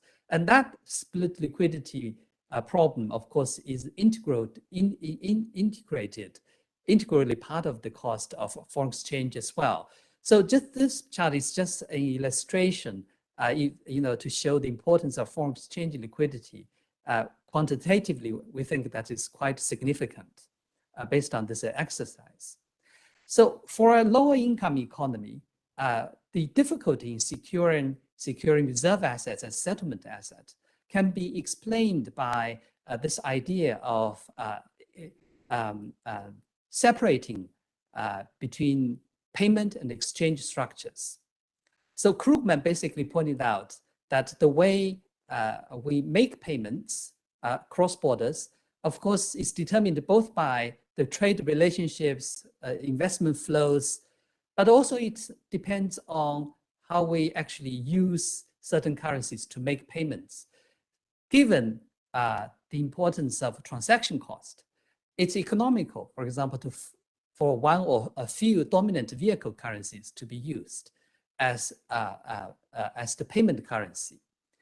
So in that work, basically explained why the dollar became a dominant means of exchange for global trade and investments. Now, there is an additional complication, of course, for lower income countries or countries whose currencies are not reserve currencies, are not one of the few dominant vehicle currencies. So here, if you want to make a payment, you either have to pre-fund foreign exchange reserves, or you need to obtain a bilateral credit from the banks that lend in such currencies. So pre-funding everything is, of course, quite expensive, as we know that payment flows are inherently unpredictable. And this is an issue, of course, with the split liquidity in correspondent banking relationships. You have to keep pre-funded reserves with a multitude of correspondent banks if you want to make payments across the world. But requesting credit support also requires a multi-layered corresponding cooperation structure because it requires willingness to take credit risks by vehicle currency lenders. So here there is a would point out that there is a trade-off. The fewer the currencies are used as settlement assets, the more efficient the forex market becomes. But it requires the core central banks, that issues the currency, to be willing to provide credit to a larger set of commercial banks or central banks. If you wanted local central banks to provide the liquidity support in reserve currencies to their own commercial banks. So just to illustrate the importance of the credit relationships for foreign exchange spreads, so this is the second step following the previous empirical exercise. We do a quick event study. This is just to look at the announcement effect of setting up swap lines by the Fed with 11 central banks during 2008-2007 period. As you know, that foreign exchange swap markets typically work very well among advanced economy commercial banks. You know that, for example, European banks are very active as dollar liquidity providers in Asia Pacific. So globally, we rely on a lot of banks providing correspondent credit relationships with each other. Now, during crisis, we know there were serious dislocations of these foreign exchange markets. So these announcements by the Fed establishing swap lines with 11 other central banks actually allow these central banks to auction dollar liquidity to their banks. So what this exercise showed is that, for example, in late 2007 and early in the spring of 2008, when these announcements made, there was significant impact on the foreign exchange spreads. The impact was to the order of 0.5% and 0.3% on average in those weeks. So it's quite significant.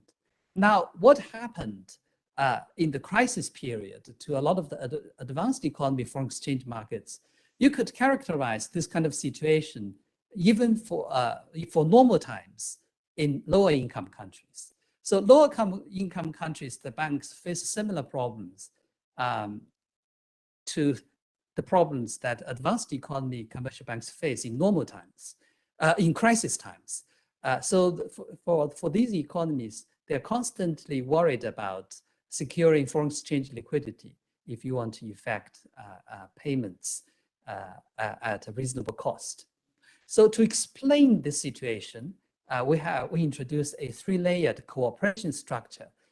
So at the bottom of the structure is an information network. We have basically here dotted lines connecting the core central banks like ABC, and we have regional central banks in small letters. But then, of course, we can have commercial banks at the outer end of this network map. Now, this shows that these banks know each other, but of course there are broken lines that banks may not know each other. And on top of this information network, we have a trust network. That is, you trust that the other party will act according to the contract. They will pay you in time. So some of the trust relationships exist. For example, Central Bank A has trust relationships with the regional central banks in its region. But you can see some of these trust relationships don't actually exist. For example, between Central Bank C and C5, there does not exist a trust relationship. Similarly, between B and B4. Now, once you form a trust relationship, you still need to be willing to provide credit, in the sense that you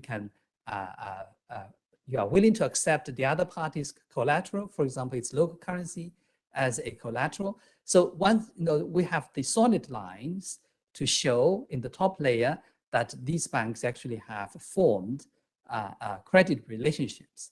And some of these credit relationships are not there or are extremely expensive to maintain, for example, between C3 and and C4C. So this network structure, three-layered structure, in our view, describes the current credit relationships underpinning foreign exchange markets.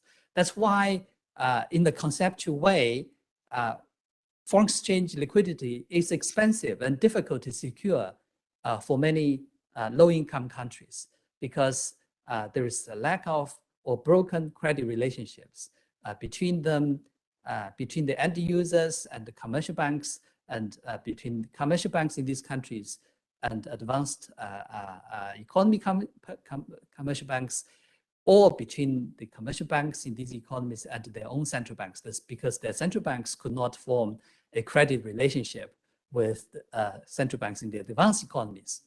So given this incomplete network that's working well for some countries, but not working well for many others, what is the role of DLT network? So DLT has the potential to increase the efficiency, at least conceptually, for example, by reducing cost of verification and cost of networking. It's really easy for a network to scale up. This is demonstrated by the cryptocurrency networks, so that they typically can reach a scale that is difficult to do in the traditional commercial bank world. And importantly, we also see a shift of trust from identity object. So this is based on the idea of Khan and Roberts in their 2009 paper. That is really, in shifting a digital currency, we can shift the trust from identity to object, and of course the authenticity of this object is underpinned by technology and governance of a collective network.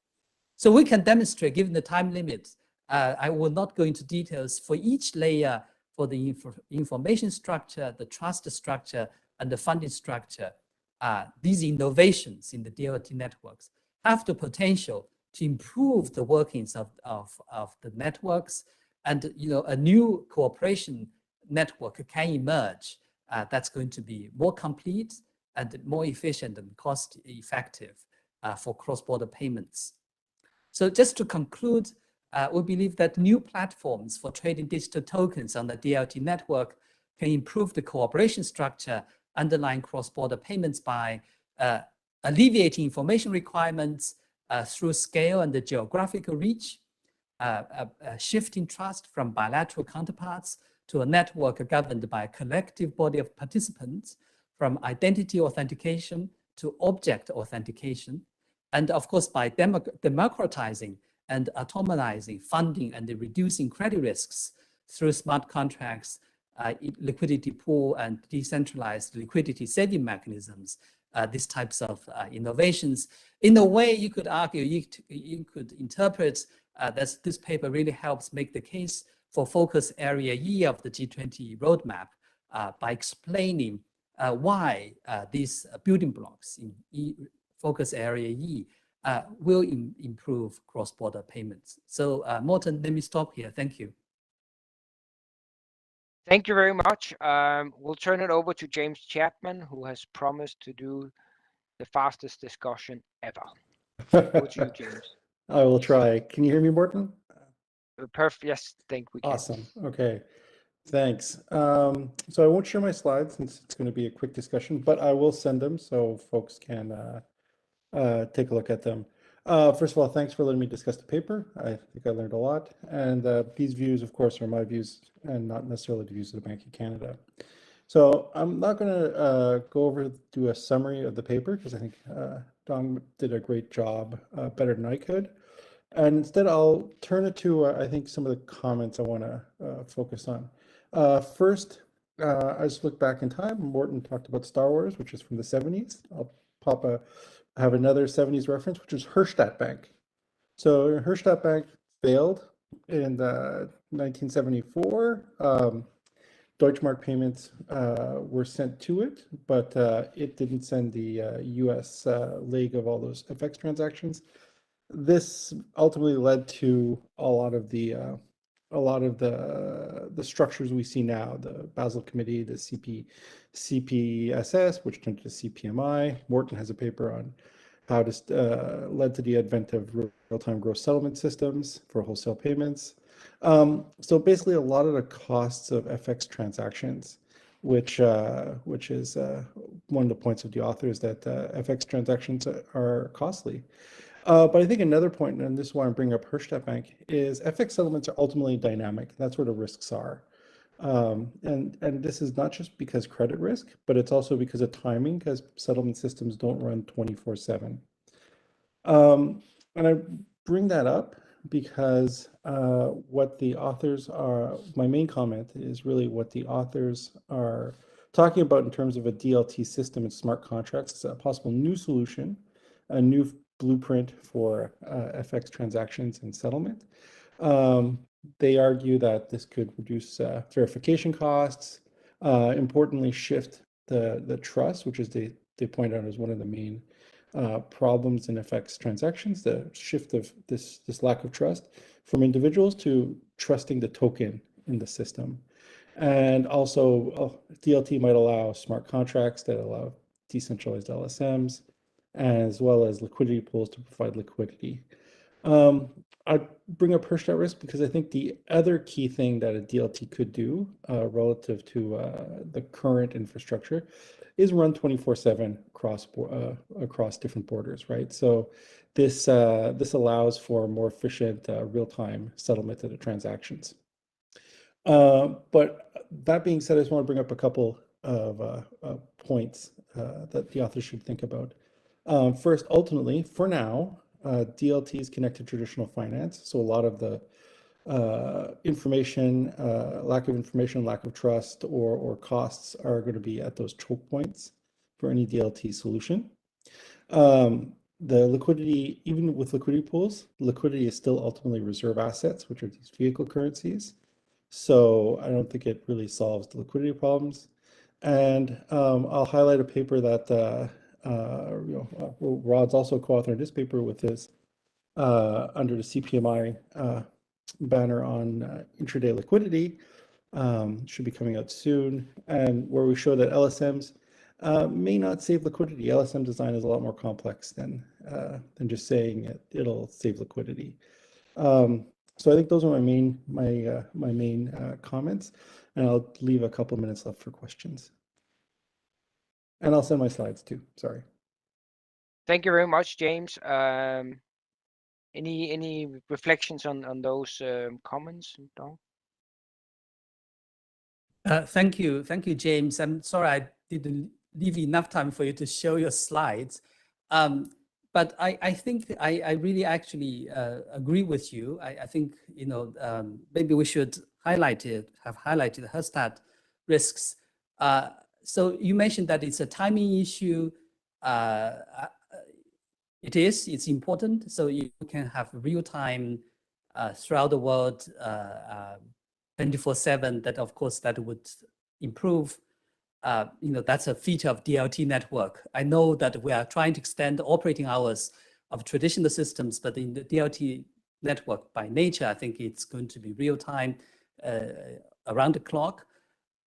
But even Herstatt risk ultimately is a credit risk in my mind. So that timing gaps might exacerbate credit risks, but ultimately it's a credit risk. So that I think that's not inconsistent with what we are saying, but I think it's a useful perspective to bring in. And ultimately, I think your comment is also that the DLT is fundamentally still connected with the traditional system, at least for now. But I think we need to look further into the future, and private sector are experimenting with a lot of new things. We should try to draw inspiration from these experiments. They may not be mature; they will take time to be mainstreamed, but they point to some of the things that the official sector can learn from the private sector, and that's very important. That's why we think. These areas in focus area E those are important. Those should be given a lot of attention. I'm sure Morton's shop is exactly doing that, and so that's really the purpose of this study. I don't know whether Rod, do you have anything to add to respond to James' comments? I think unfortunately we have come up on the hour, so I actually think I need to hand it back to the organizers so we can get going on the next session. But let me just thank all the participants and the discussions and the presenters, for which I think was a very stimulating discussion of two very interesting ideas. So I'll hand it back here and thank you all for participating. Thank you.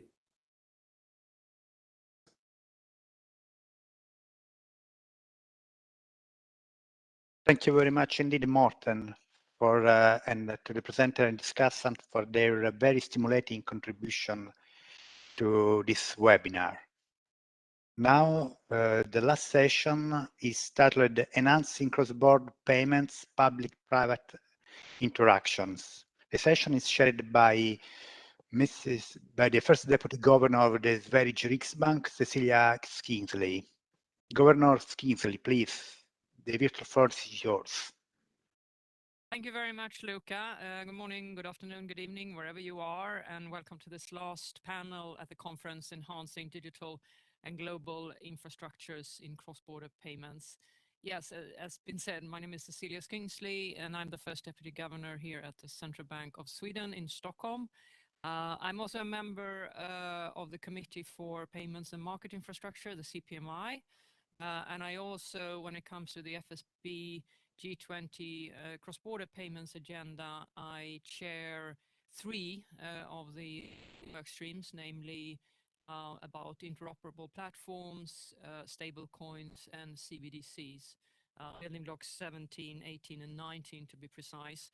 And I had the great pleasure of listening to my fellow colleagues at some of the other building blocks earlier this morning, Natalie, Carlos, and Tony, who are doing equally very important jobs when it comes to interoperability and expansion and messaging when you heard them on the roundtable on the G20 roadmap. Now, the theme for this discussion is the public and the private interaction when it comes to enhancing cross-border payment systems. Not much will happen if we don't interact. And it's my great pleasure to chair this stellar panel. I think we will have a very exciting hour ahead of us. And I will give each panelist about a 5-minute introduction to how they see the needs and for public and private interaction in this field. And none is better to kick us off in this area than Mr. Jean Pesme. Jean is the Global Director for Finance, Competitiveness and Innovation at the World Bank. So Jean will set the stage for us, updating us on what they see in terms of the costs of actually making payments, cross-border payments, and the challenges when it comes to increasing the financial inclusion in the world. So Jean, please, the floor is yours. Thank you very much, Cecilia. Thank you very much to Banca d'Italia for the invitation, and look forward to the discussion. It was already a very interesting discussion this morning, and on a very, very important topic. So, I mean, as the World Bank, for us, improving cross-border payments is even more important, as in many emerging market and developing economies, the linkages between cross-border payment, economic development, and poverty reduction are really important. 3 main reasons. 1, remittances serve as a lifeline for over 1 billion individuals in EMDs. Second, they are getting more and more integrated into the global value chain, so the ability to do cross-border payment is even more critical. And third, the increasing scale and scope of cross-border e-commerce in goods and services is now covering individuals, small businesses, and firms. Therefore, that makes it even more important. On the other hand, we still see a lot of inefficiencies in cross-border payment, in particular in emerging market. Just a couple of examples. The cost of sending $200 is approximately $12.75 on average. And in some corridors that we monitor, that figure goes as high as $40. So the receiving families would have much more to spend on their needs and critical needs if these inefficiencies were being addressed.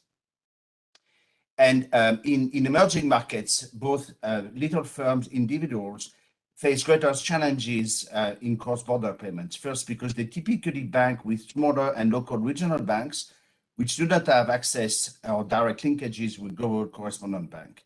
And second, the level of financial inclusion is lower and remains a challenge for households and individuals. So that's why we think the G20 roadmap really comes at a critical time, and we are contributing as much as we can to its implementation. So maybe 3 elements to flag that are particularly relevant for developing economies, and then touching in that context on the public-private coordination and interface. The first challenge, as mentioned, are the lower level of financial inclusion. And we think that comes from 3 different drivers. One is the high cost to serve. Second is the high cost to use. And third is the lack of motivation or perceived need in terms of formal financial services. And this is one of the areas where we think that a combination of public and private intervention is needed to address these 3 issues at once. So public sector action, accompanied by action by the private sector, can be particularly effective in addressing the high cost to serve. And a couple of examples of things that can be done in that respect. One is the adoption of innovation by incumbent and the opening of markets to new entrants.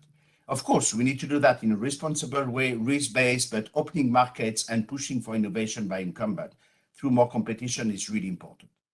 The second aspect is to catalyze the development of key foundational financial and digital infrastructure, in particular fast payment system and ID infrastructure. Another bucket, which relates to the 2 other factors, the cost to access and motivation, can be provide incentive for private sector providers to expand digital payment footprint and for the government to digitize the own payment. We think that G2P really is the next frontier in that discussion. But none of that can be effective without very strong implication from the private sector. Second point, digital financial services really have structural advantages in addressing these 3 issues. Recent evidence shows that digital remittances are cheaper. In addition, digital remittance services are becoming more available across the world compared to cash-based ones. But access to DFS in itself is not enough. Mobile money services and debit card in many emerging markets are still not allowed to do cross-border payment, and there might not be linkages to cross-border payment services. So for instance, PayPal and other services are not present in many emerging markets, are not allowed to intervene. We also see some challenges with AML/CFT and compliance processes that might introduce inefficiencies in access of and use of cross-border payments. So this is another example where public action and private engagement can be very useful. And the last key message is that several emerging markets have made really rapid strides in advancing financial inclusion and improving their domestic payment system, but there are still some significant gaps to fill. The first one is the coverage of fast payment is significantly lower than in advanced economy. For instance, in many countries in Sub-Saharan Africa, they have RTGS and ACH system, but very few have implemented fast payment system or enhanced features like the ACH with multiple settlements in a day or access to non-banks. This is less than 10% in NICS, so this is also an important challenge to open this system. So let me conclude by thanking you again. I'm very happy to be here, really reiterating the importance of the cross-border payment roadmap. It's critical for all of us, and in particular in emerging market. And we will only be able to deliver if we do it all in hand, all hands on deck, public, private sector together. Thanks a lot, Cecilia, and the floor is back to you. Thank you, Jean. That was an excellent introduction. May I just stay with you, Jean, for a minute and ask you, I know you and your team has a lot of data in this area, and you know a lot about it. You have worked extensively and World Bank has a long history working in this. It must feel inspiring, I hope, and that now this has come up really on the top end of the global agenda. Can you see, from your perspective, any change sort of from the incumbent side? You mentioned that the importance of incumbents doing their own bit in this with innovation and open access. Do you think you see reassuring steps here, or are you disappointed? So I think we are beginning to see steps being taken, and a lot of them are coming from increased competition. It's been a bit slow in some emerging markets. I will make a difference there, maybe between advanced economy and developing countries. We've seen probably a slow start in some jurisdictions. And sometimes I would say a lot of attention to what some key jurisdiction, I mean, the Kenya example has been done, and somehow a disconnect with what may happen and be extremely innovative in one jurisdiction and slow start in other.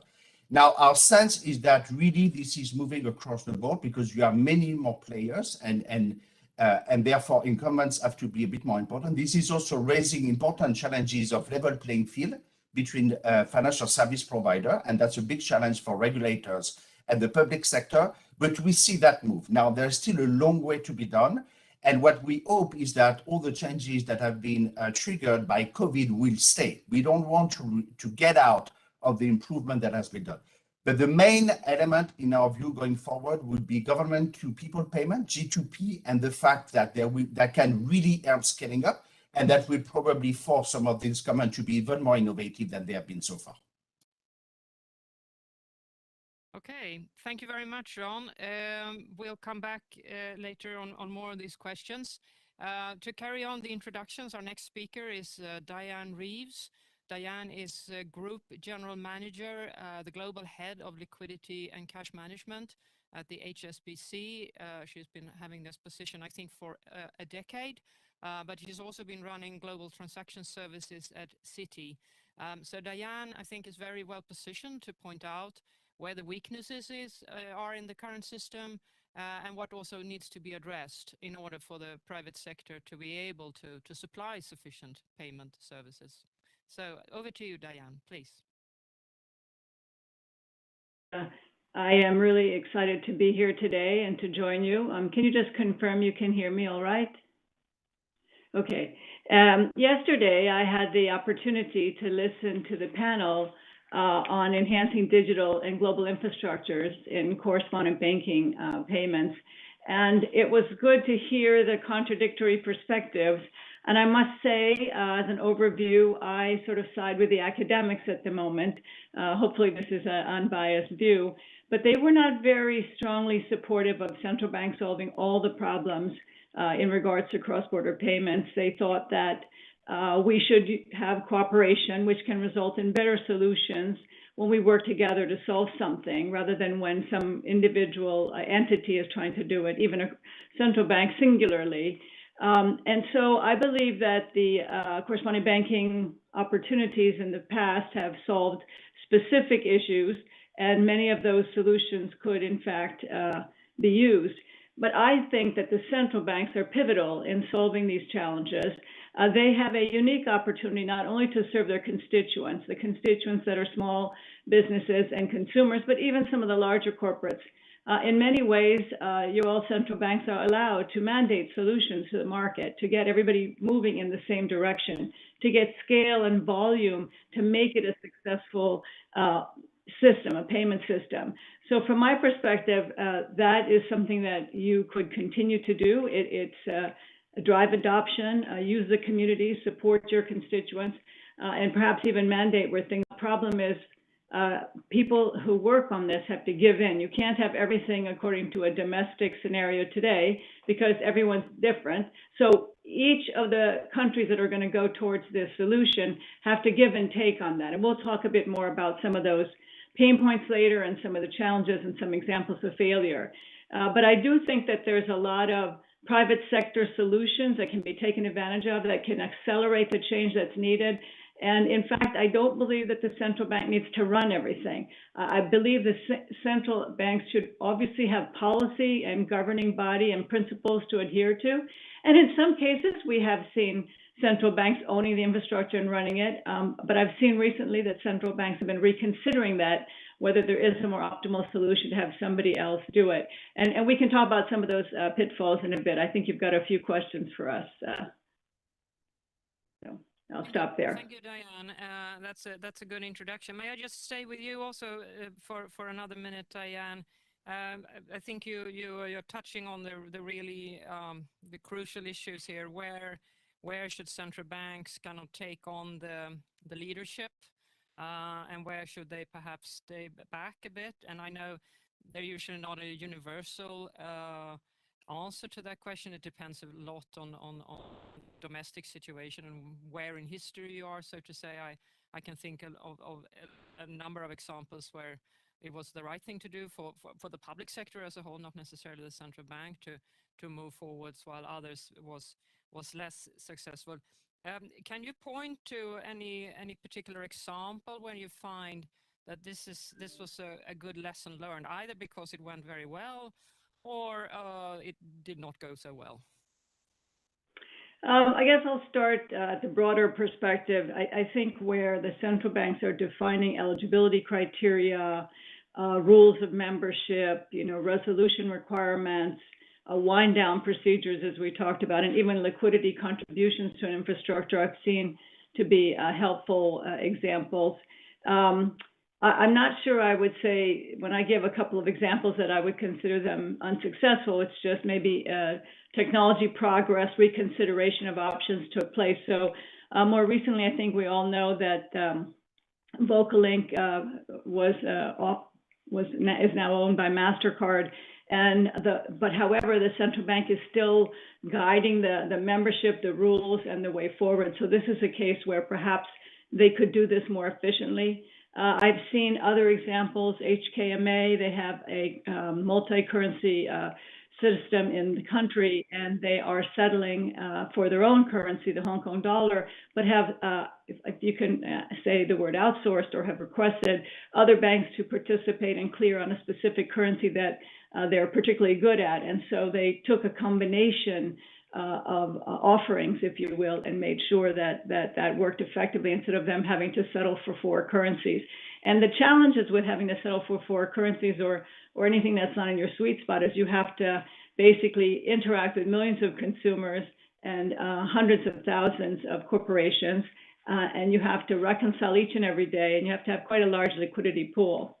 I've seen a small case, again, I would not call this a failure, but many governments have wanted to be very innovative and have tried to push that agenda, both digital and innovation, in their communities. And in the beginning, some of the central banks that got started offered the sandboxes only for fintechs and did not allow non-fintechs, if you will, commercial banks or others, into the equation.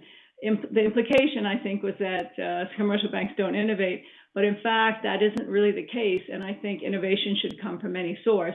So eventually, the sandbox construct was opened, and instead of having an uneven playing field, it became much more even. But I think sandboxes are an excellent way to go about some of this. So that would be a case where one starts out and doesn't really look at the end-to-end solution and say what constituents can help. And I think the more people, the more participants, the better.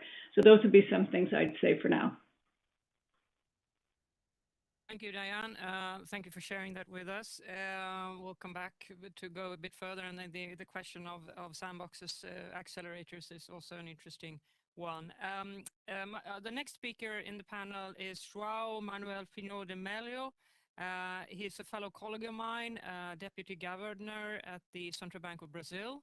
And João is in charge for licensing and resolution at the Central Bank in Brazil, and he also works in financial innovation and competition.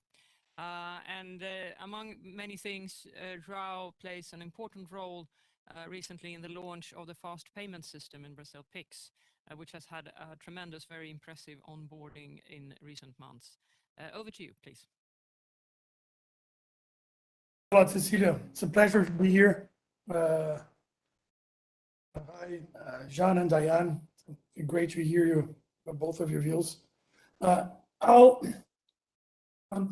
say something a little broader on payments and the issue of engaging private and public entities into providing digital payments. I will use this example and this case of PIX, which has so far been tremendously successful, as an illustration of what we believe to be not a roadmap, because obviously it's almost trivial to say that this is case by case and path dependence and everything. And it'll depend on market structure and whatever solutions are there in the first place. Having said that, I think the way that the Brazil set up the digital payments infrastructure here will be, I think, a leading model, not only for digital and for fast payments, but also potentially for discussions on CBDC. The way that, just a little bit of history on the industry here in Brazil. Industry has been, credit and debit card history has been quite successful in Brazil in terms of penetration. Little less so in terms of inclusion, although over the last 5 years, they were able to include a lot of smaller tickets and small entrepreneurs through small ticket payment accounts, prepaid accounts mostly.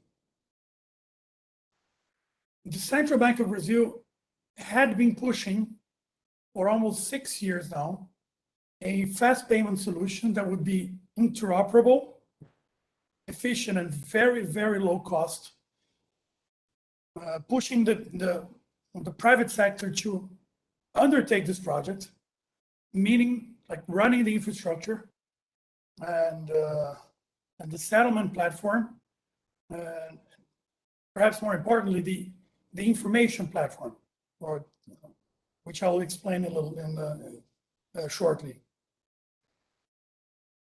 At a certain point back in 2017, 18,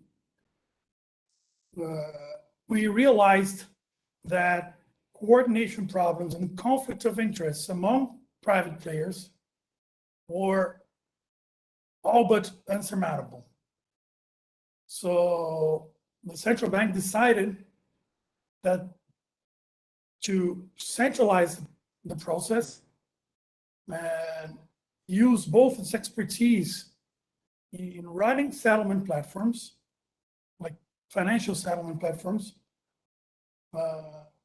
and its regulatory mandate to implement the Fast Payment Initiative. In short, regulatory mandate, we mandated that some 60 payment service providers that accounted for more than 95% of transaction accounts in Brazil, that they were mandatory participants.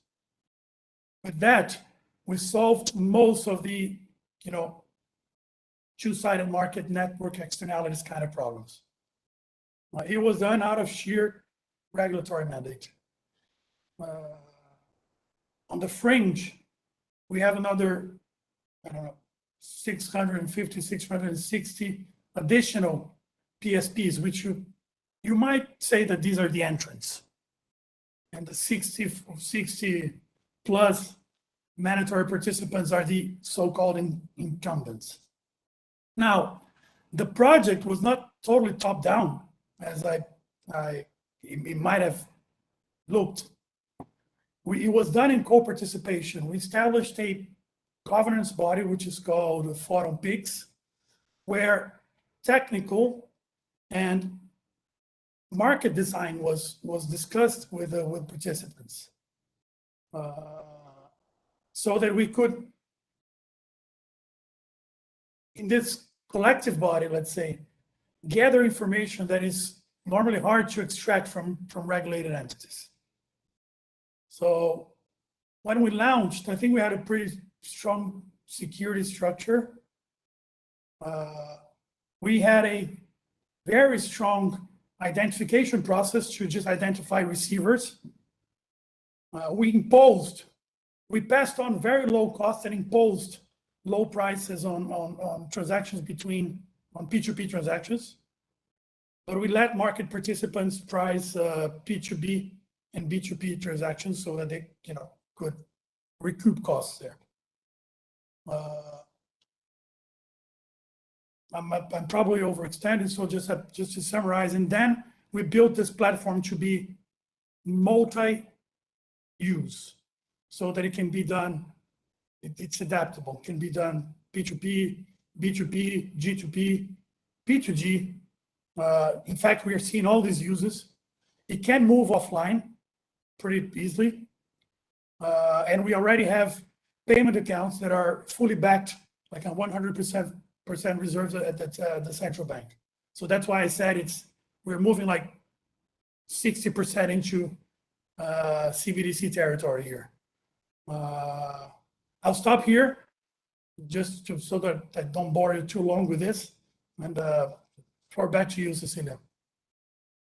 Thank you, João. No, I don't think anyone is at all on board. I think it's a fascinating story about this. And I have a question for you. You give the impression, please correct me if you want to make any nuances, that you ideally wanted the private sector to build the infrastructure, to build a platform and to manage it, but it took a number of years. There were too many conflicts of interest, perhaps.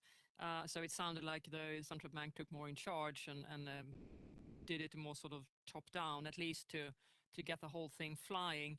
And my question to you then is, for other colleagues at other central banks thinking about, okay, we need a fast payment system in the country. Should we hope for the private sector to do this? Can we facilitate them to do it? Or should we do it themselves? How do you play this along so it doesn't take years and years and years?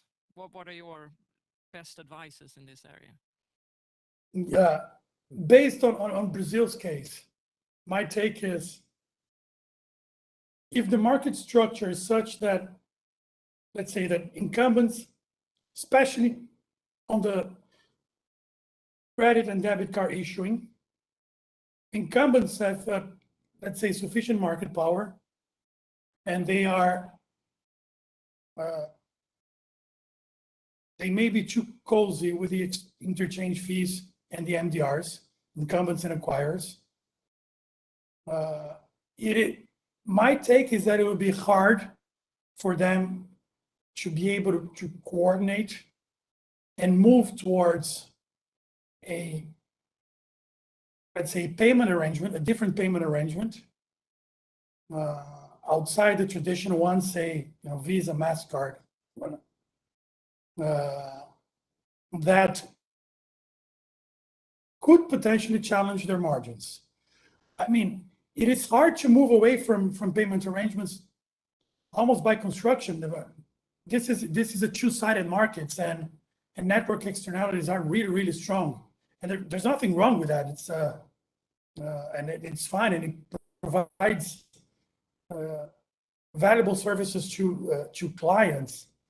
But I think it does pose a problem if you want to shift from one system to another. We aren't shifting here in Brazil in the sense that PIX was built so that we can do away with the other digital payments. No, we're fostering all of them at the same time. I think what we did, which was somehow interventionist, it was top down, was to say, look, you have this ecosystem in which banks, acquirers, payment institutions, credit unions are regulated entities. So let's take advantage of that and onboard them at once. Obviously, we don't have the mandate to onboard clients. Clients will need to like and enjoy the service and use it. But we did have the mandate to make it very, very cheap for clients. And given the socio-economic, let's say, structure of Brazil, with the presence of a lot of small informal entrepreneurs, I think that gave PIX a big opportunity to take off very quickly, because the adoption of something really fast that substitutes away from cash and it's cheap, basically cheap as in zero cost, was evidently a big attraction. And when it took off on P2P done traditional P2P and P2P to informal entrepreneurs. That leverage the adoption on the other users. So if I could give advice based on one observation, is if there's a lot to be lost from moving from your system, you're probably going to face harder coordination problems, which obviously does not imply that the private sector cannot solve the problem itself.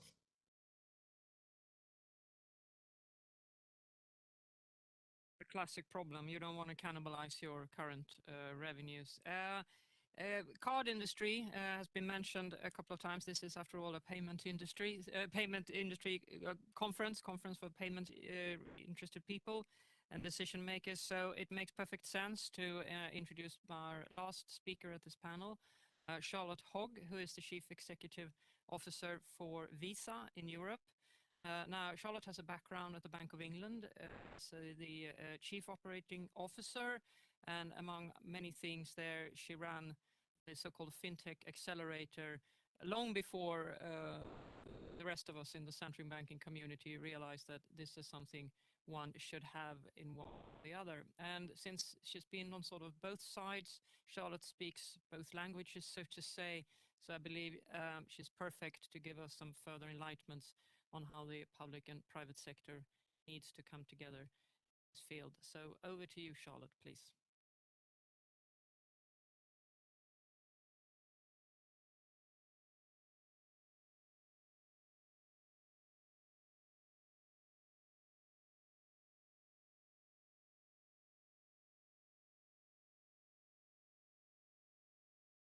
Hello.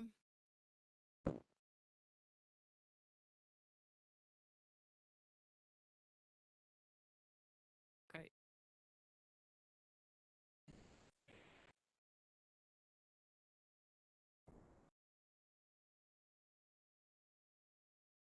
Charlotte, you can hear me. We think you're on mute.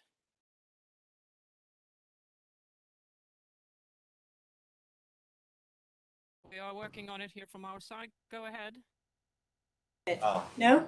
Yeah, I think you're okay now. Try. Yes, fantastic.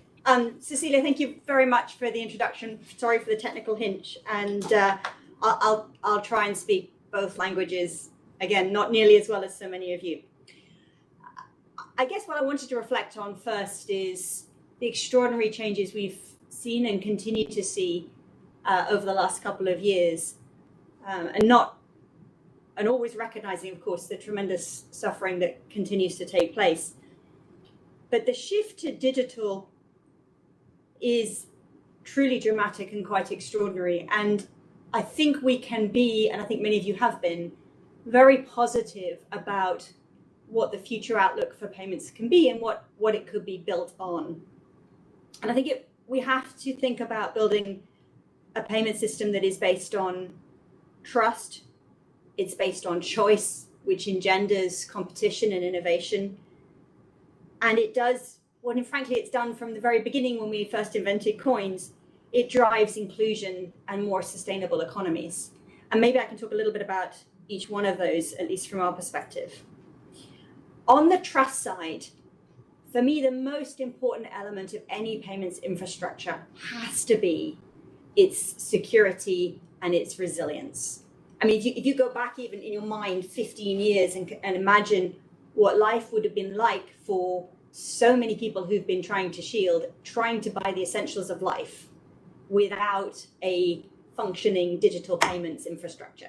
It would have been really quite different. And we've implicitly relied on that to a great degree. And so that any future, we mustn't just implicitly rely on it. I actually think it is the role of central bankers and policymakers to really engage in questions of resilience. VisaNet is run to have less than 1 second of downtime a week. Now, is that our expectations? I think it increasingly is for consumers. And one of the things I'd like to, if we could, see more of from the CPMI initiatives is targets around resilience and expectations of resilience, because financial stability in the end is going to rest on that. Equally, as we all lean into a changing and shifting Shan's world of cybersecurity, thinking about the expectations for that, the investment for that, and again, as a sort of private and public sector, how we lean into that question, I think is going to be incredibly important. And then lastly, a number of you have mentioned cost. I think I would say value, because for me, a transaction only becomes a real payment when you add value to it. Right? When you move money from A to B, that's great. But increasingly, consumers and businesses want something more from that because they're trying to achieve something in their life. And if you're, for example, trying to get on a metro, you want that to happen really quickly. If you're trying to get on a London metro, you have to do it really fast because someone's going to throw something at you if you don't get authorized in milliseconds. Equally, if you're buying a holiday, in this day and age, we might want the protection. So I think value is as important as cost, and consumers want choice around it. And these areas of trust, which are at the base of any payments ecosystem, is one I think where the private and public sector have to work together, and where the public sector rightly and potentially should do more to engage on what standards should be that in the end set consumer expectations. If I turn now to consumer choice and business choice, the end beneficiaries of any payments ecosystem, it feels to me that there's so much change, enabling an environment where new use cases emerge all the time. And it's one of the exciting things about the last number of years is the level of innovation there's been, particularly around use cases for consumers. And so it's creating the environment where that innovation is really going to take place, but take place in a safe way. So it's engaging on topics like level playing fields, creating open structures. We know personally in Visa Europe, in our old association days, frankly, we weren't as welcoming to fintech as we should have been. We now have over 200. That's a way of opening up networks. And again, open infrastructure and open networks where there aren't conflicts of interest around the network are really important. And lastly, if I may, because it's an interesting, important topic, and so many of you touched on it, how do we create a payments ecosystem and environment which is driving towards inclusion and driving towards sustainability? I think traditionally we have associated access to cash with financial inclusion. Today, with the digital tools at our command, financial inclusion can be digitally enabled, and in an increasingly digital world, I think it must be. There's been wonderful innovations that we've been able to be part of that are great examples of this. So for example, when the physical food banks closed in Spain, working with La Caixa, we created virtual food banks where effectively prepayment cards that could only be used to buy food. Or examples in the UK, where for those who were shielding, they could send someone else out to shop for them, but only in certain circumstances, and where they could shop was constrained. There's work that's been done around digital disbursements to support local tourism. There's huge numbers of innovations in this space around inclusion. And again, I think that's an area where governments can work and private sector can work. And it's exciting to see as we move from purely a debate around access to cash, which remains important as we think about financial inclusion. Then many of you mentioned the topic of small biz. The Visa Economic Empowerment Institute has done some work to talk to and understand small business agendas around the world. And one thing does become clear is that in a world which is becoming more digital, being able to take digital payments, particularly online, becomes as much your plan A as it was historically probably your plan D. And in fact, if you look at the transaction patterns through this crisis, as businesses have digitized further, we can see that the impact of changing restrictions is less and less. Again, at Visa, we've committed to digitize 50 million small businesses to support a more inclusive recovery. And we're really pleased that we've made so far with our partners 16.9 million. So those are the topics around inclusion. And I think we can also now look forward to how payments can enable sustainability, whether it's through public transport or mobility as a service, whether it's through helping people understand the nature of their spend. But the joy of digital is it gives, in the end, more information and more control to consumers and businesses who ultimately are trying to manage increasingly complex lives. And if I make one last point, there's something underpinning this that goes beyond financial services, which is around data ethics and data values. In this new digital world, there's no question that data is a very important element of all these choices and expressions of what consumers and businesses want to do. All governments around the world are working towards different sets of data principles and engaging with the private and the public sector together to figure out what our values and what our ethics are going to be, country by country, region by region, over the future is going to be a really important element of this, and one we would welcome engaging on as well. So let me pause there, if I may. Thank you, Charlotte. And let me just stay with you. Actually, I have two questions, but I would have to narrow it down to one. And that was, you brought in a very important issue here at the last thing you said about that data ethics and how to kind of streamline the world of that, because I often hear from the private sector that it's hard to roll out services across many jurisdictions because the data setup, the data legislation are very, very different in different countries. So can you kind of go a little bit deeper into that? Would you like to see like a global institution regulating data as we have with trade and banking and aviation and the likes? What do you see? What is required in this area? I think what we're transitioning to is a world which the primary focus was around data privacy, and the legislation increasingly around the world, I think, is coalescing some around privacy. Where we're migrating to, though, is, you know, what should our data ethics and data values be? And to be honest, some of those are different around the world. There are different views in different countries, and from different citizens as to what's okay with your data and what's not okay. Increasingly, though, as a global company, and this is the exercise we've been through, we have to look at all the systems and frameworks that are emerging for data ethics around the world and try and take some common themes. And working with global institutions, maybe the FSB, maybe others, to begin to get some broad frameworks around this issue, and then to figure out how we legislate around it is going to be important. But it's an area where, you know, we're touching on values and sets of beliefs that naturally differ. So I'm not sure I have a perfect answer for how to do this. I'm certain that we need to have continuous engagement on this issue and transparency from corporations and governments about what their expectations are, and a willingness to evolve as we learn more. Okay, that's certainly a subject for a complete conference on its own. But thank Yes. you. So thank you for super interesting introductions, fascinating. I'd like to just kind of open up the floor now for anyone to pick up on the questions that I raise. But to start off with the following question. So we have extensive knowledge about various difficulties.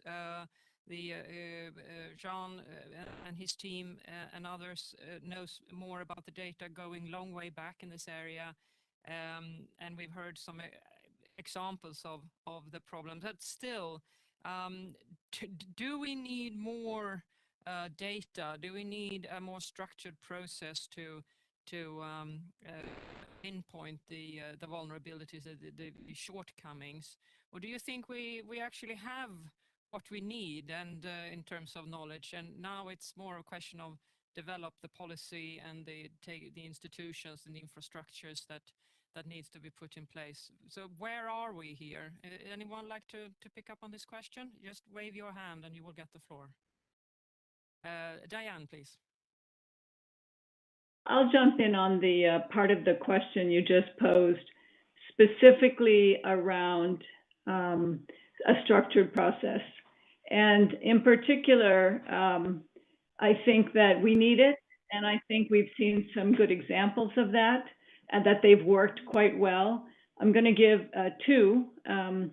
when the Bank of England was looking for a resolution recovery plan, and someone on this phone will know exactly what I'm talking about, as they began to find out what the private industry was able to do to confirm that these resolution plans were living, breathing plans, not just on a shelf, there was an interest in their part, once they vetted it and felt comfortable in sharing this notion, these ideas on how to deal with it, how to get both the retail stakeholders in your community and actually small businesses safe and sound in case of resolution. It was shared through the College of Regulator process.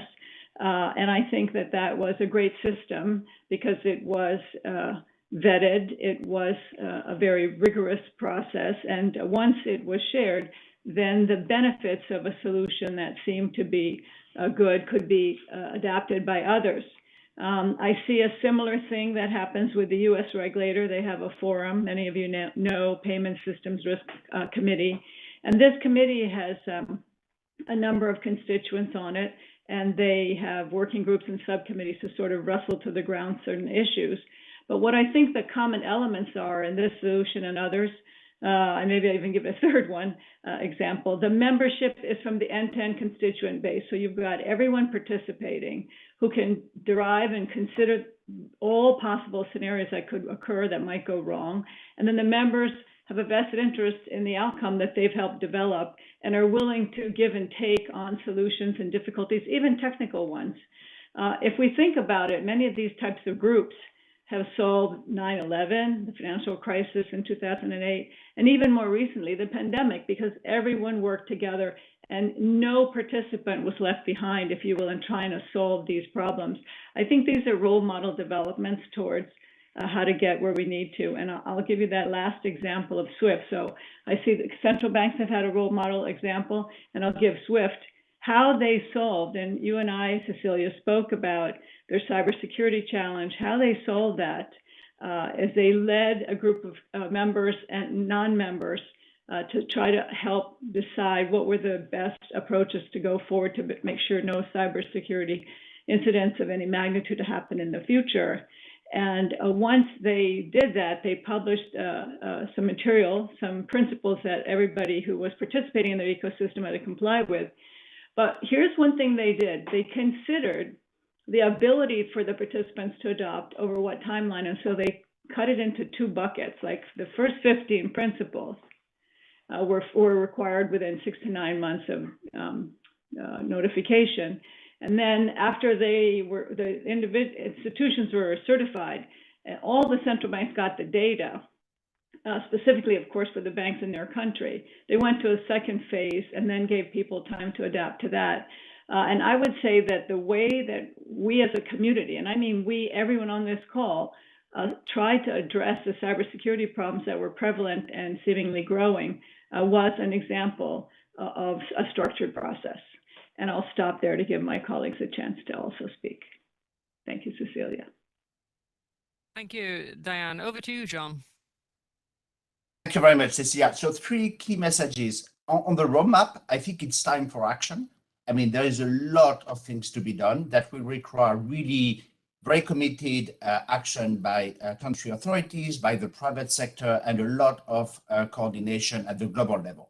But I think on the roadmap, it's not to say that it's perfect, but there is so much to be done. We have momentum and we need to keep the momentum. And it's really important that we get to actual implementation with all stakeholders on board.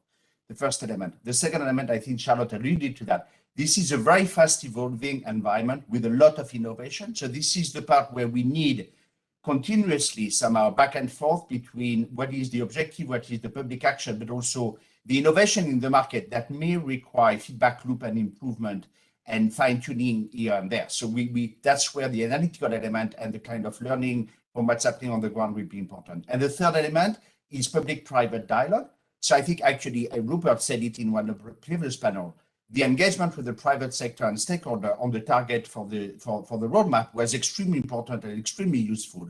We very much look forward for comments when the report on action will be there. We need that feedback loop, but again, in a way that is facilitating actual implementation of the roadmap and seeing what are the opportunities and challenges as they emerge, more than pure analytical work. Back to you.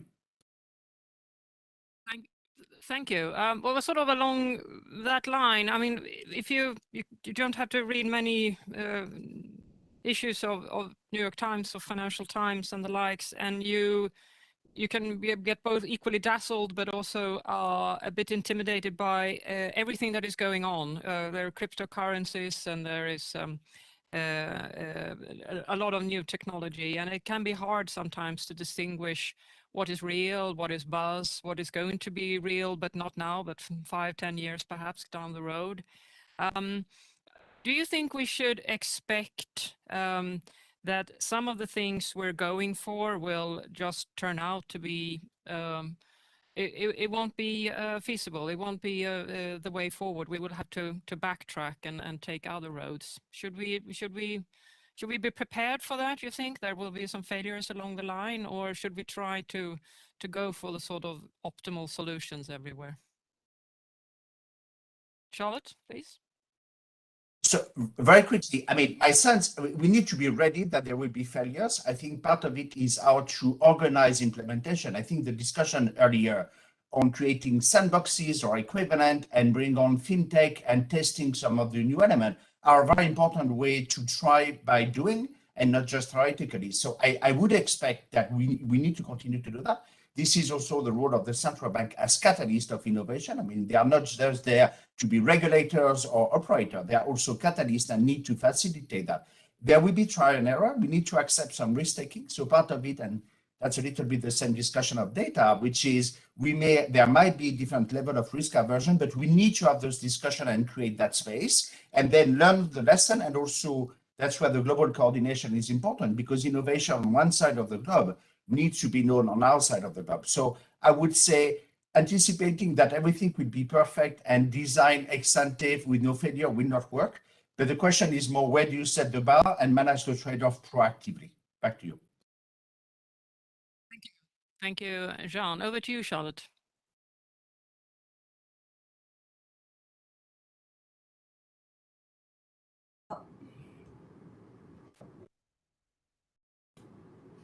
I think you can hear me now, sorry. Thank you, Cecilia.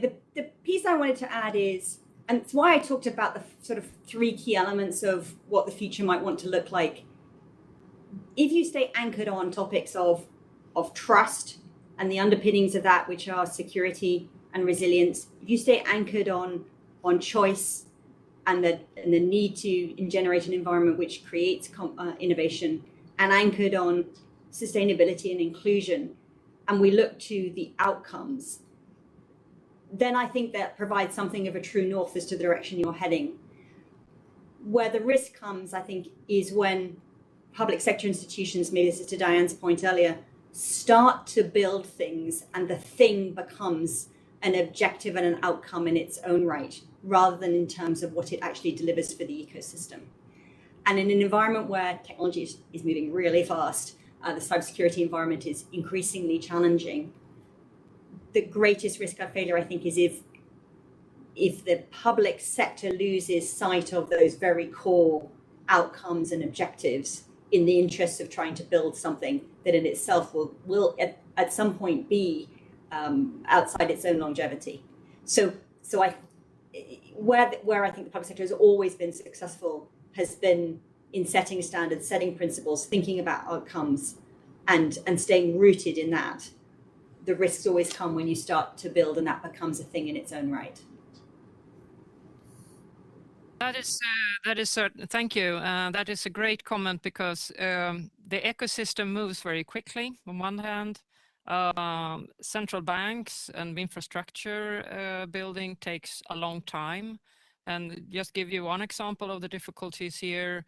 If you are a startup, you can send out a beta version, see will it scale in the markets? No, you come back, you adjust it, you send something out new.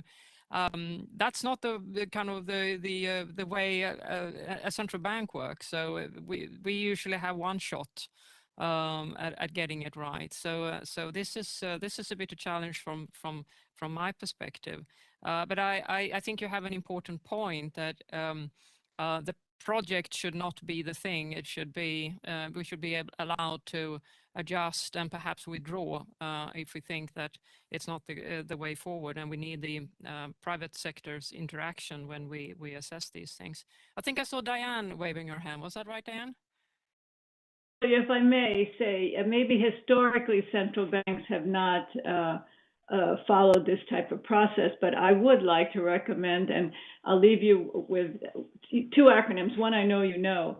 The fintech industry has showed us all the iteration around how they roll things out, and if it doesn't work, then we'll roll the next thing out. I think that we found a way to adapt it in central banks and in larger companies, and that's rolling out the minimum viable proposition. So what is it that the market needs? What is it that we're trying to correct, and get that done first? And if you get 80% of the solution or 90%, customers these days are used to, small, medium, and large customers, including consumers, are used to testing or piloting. Then you roll out the next one. And so I would make, more recently, I heard this acronym called MLP, Minimum Lovable Proposition. And you want to do it and get the market to love what you did. It doesn't have to be perfect, but if they like what they saw, I think the central banks can do this for cross-border systems. And I think it's a way to ensure that you give people a chance to participate. Maybe there will be some left behind, but you'll give them a chance and you'll do it with common standards. So I just thought I would push back on that, if I could do so politely, to say, I think central banks can do a phased approach. And wouldn't it be nice if the market equivalent used a minimal lovable proposition with something the central bank offered them? That would be great. So minimum lovable proposition. Okay, noted. Thank you. That's great. Zhao, please. I didn't know how to wave my hand digitally, so I waved it physically. This is a really exciting discussion. I think Charlotte has made several important points. As a central banker here, our goal is to recognize a clear market failure. That's a necessary condition, in my view, for the central bank to step in. And to give a very concrete example, what we did with PIX, and provide the infrastructure as an essential facility publicly provided. We don't take this lightly. We don't believe this should be always the first way. We made the decision based on what we believed was a hesitation of the private sector to do it. Now, by my own experience in managing the PIX team, there is a certain danger that the public sector will, let's say, fall in love with its project and see it as it's a goal in itself. That's why we built it by construction and by design, so that the central bank will not provide any service to end users. It has to be clear that it's only infrastructures. What the infrastructure can have, though, is multiple use. I think Diane, sorry, I think it was Charlotte that pointed on this dichotomy between, let's say, cost and value. And I think payment systems, especially in emerging markets, if we look at PIX, the first choice was cost, because the first and foremost goal was inclusion. And we're including someone that has never had a bank account. I think cost is the first order dimension. It's not to say that value isn't important. It is, and we built it to be multi-use precisely to provide value. For instance, the example that Charlotte gave was perfect. Metro and the tickets for Metro, or using your mobile as a way to pay your Metro. It's not only fast payment, it's very, very instant payment that you need. And possibly on the level of instantaneity, if that word exists, has to be not on the metric is not seconds, but it's milliseconds, because otherwise, as Charlotte said, someone will scream at you in the back. And that has probably to move to the offline world. And then you're adding value. If you're in a concert and there's 50,000 people in a stadium, hopefully we'll be able to, at least here in Brazil, we'll be able to go back to those events shortly. It's common that networks go down and you need offline. This is value. Smart contracts is value. And I think we're gonna see the more and more you add value to digital payments or to fast payment systems, they will become more and more what is not clear, but what many central banks envision as something closer to a central bank digital currency. And this might be the one way to go and achieve this, the all-important goal that central banks are pushing nowadays. Back to you, Cecilia. Thank you.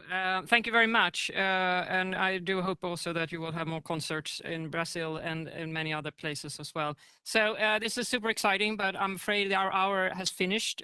So a couple of conclusions that I take from this discussion is that it will be basically take 5 things to get this done.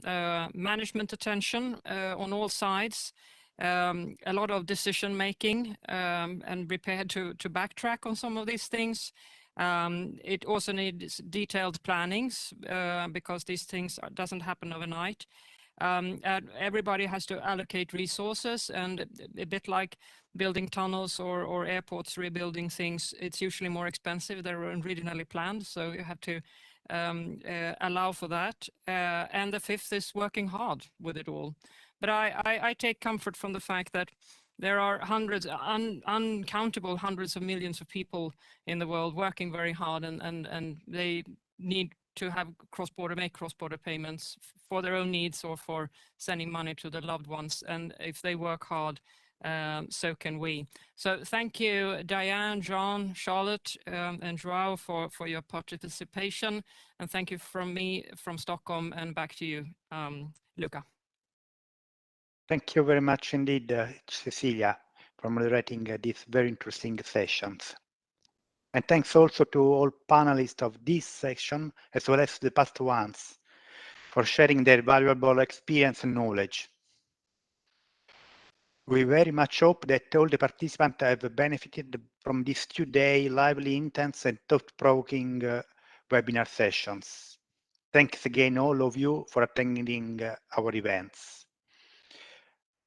Finally, I would like to remind everyone that, as the Bank of Italy governor mentioned yesterday, the Monetary Authority of Singapore and the Bank of Italy are organizing another webinar on G20, on the G20 roadmap issues. This seminar will take place on 22nd of November. Of course, all of you are invited. Please stay tuned and check our website for more information. For now, let me wish you all a pleasant day.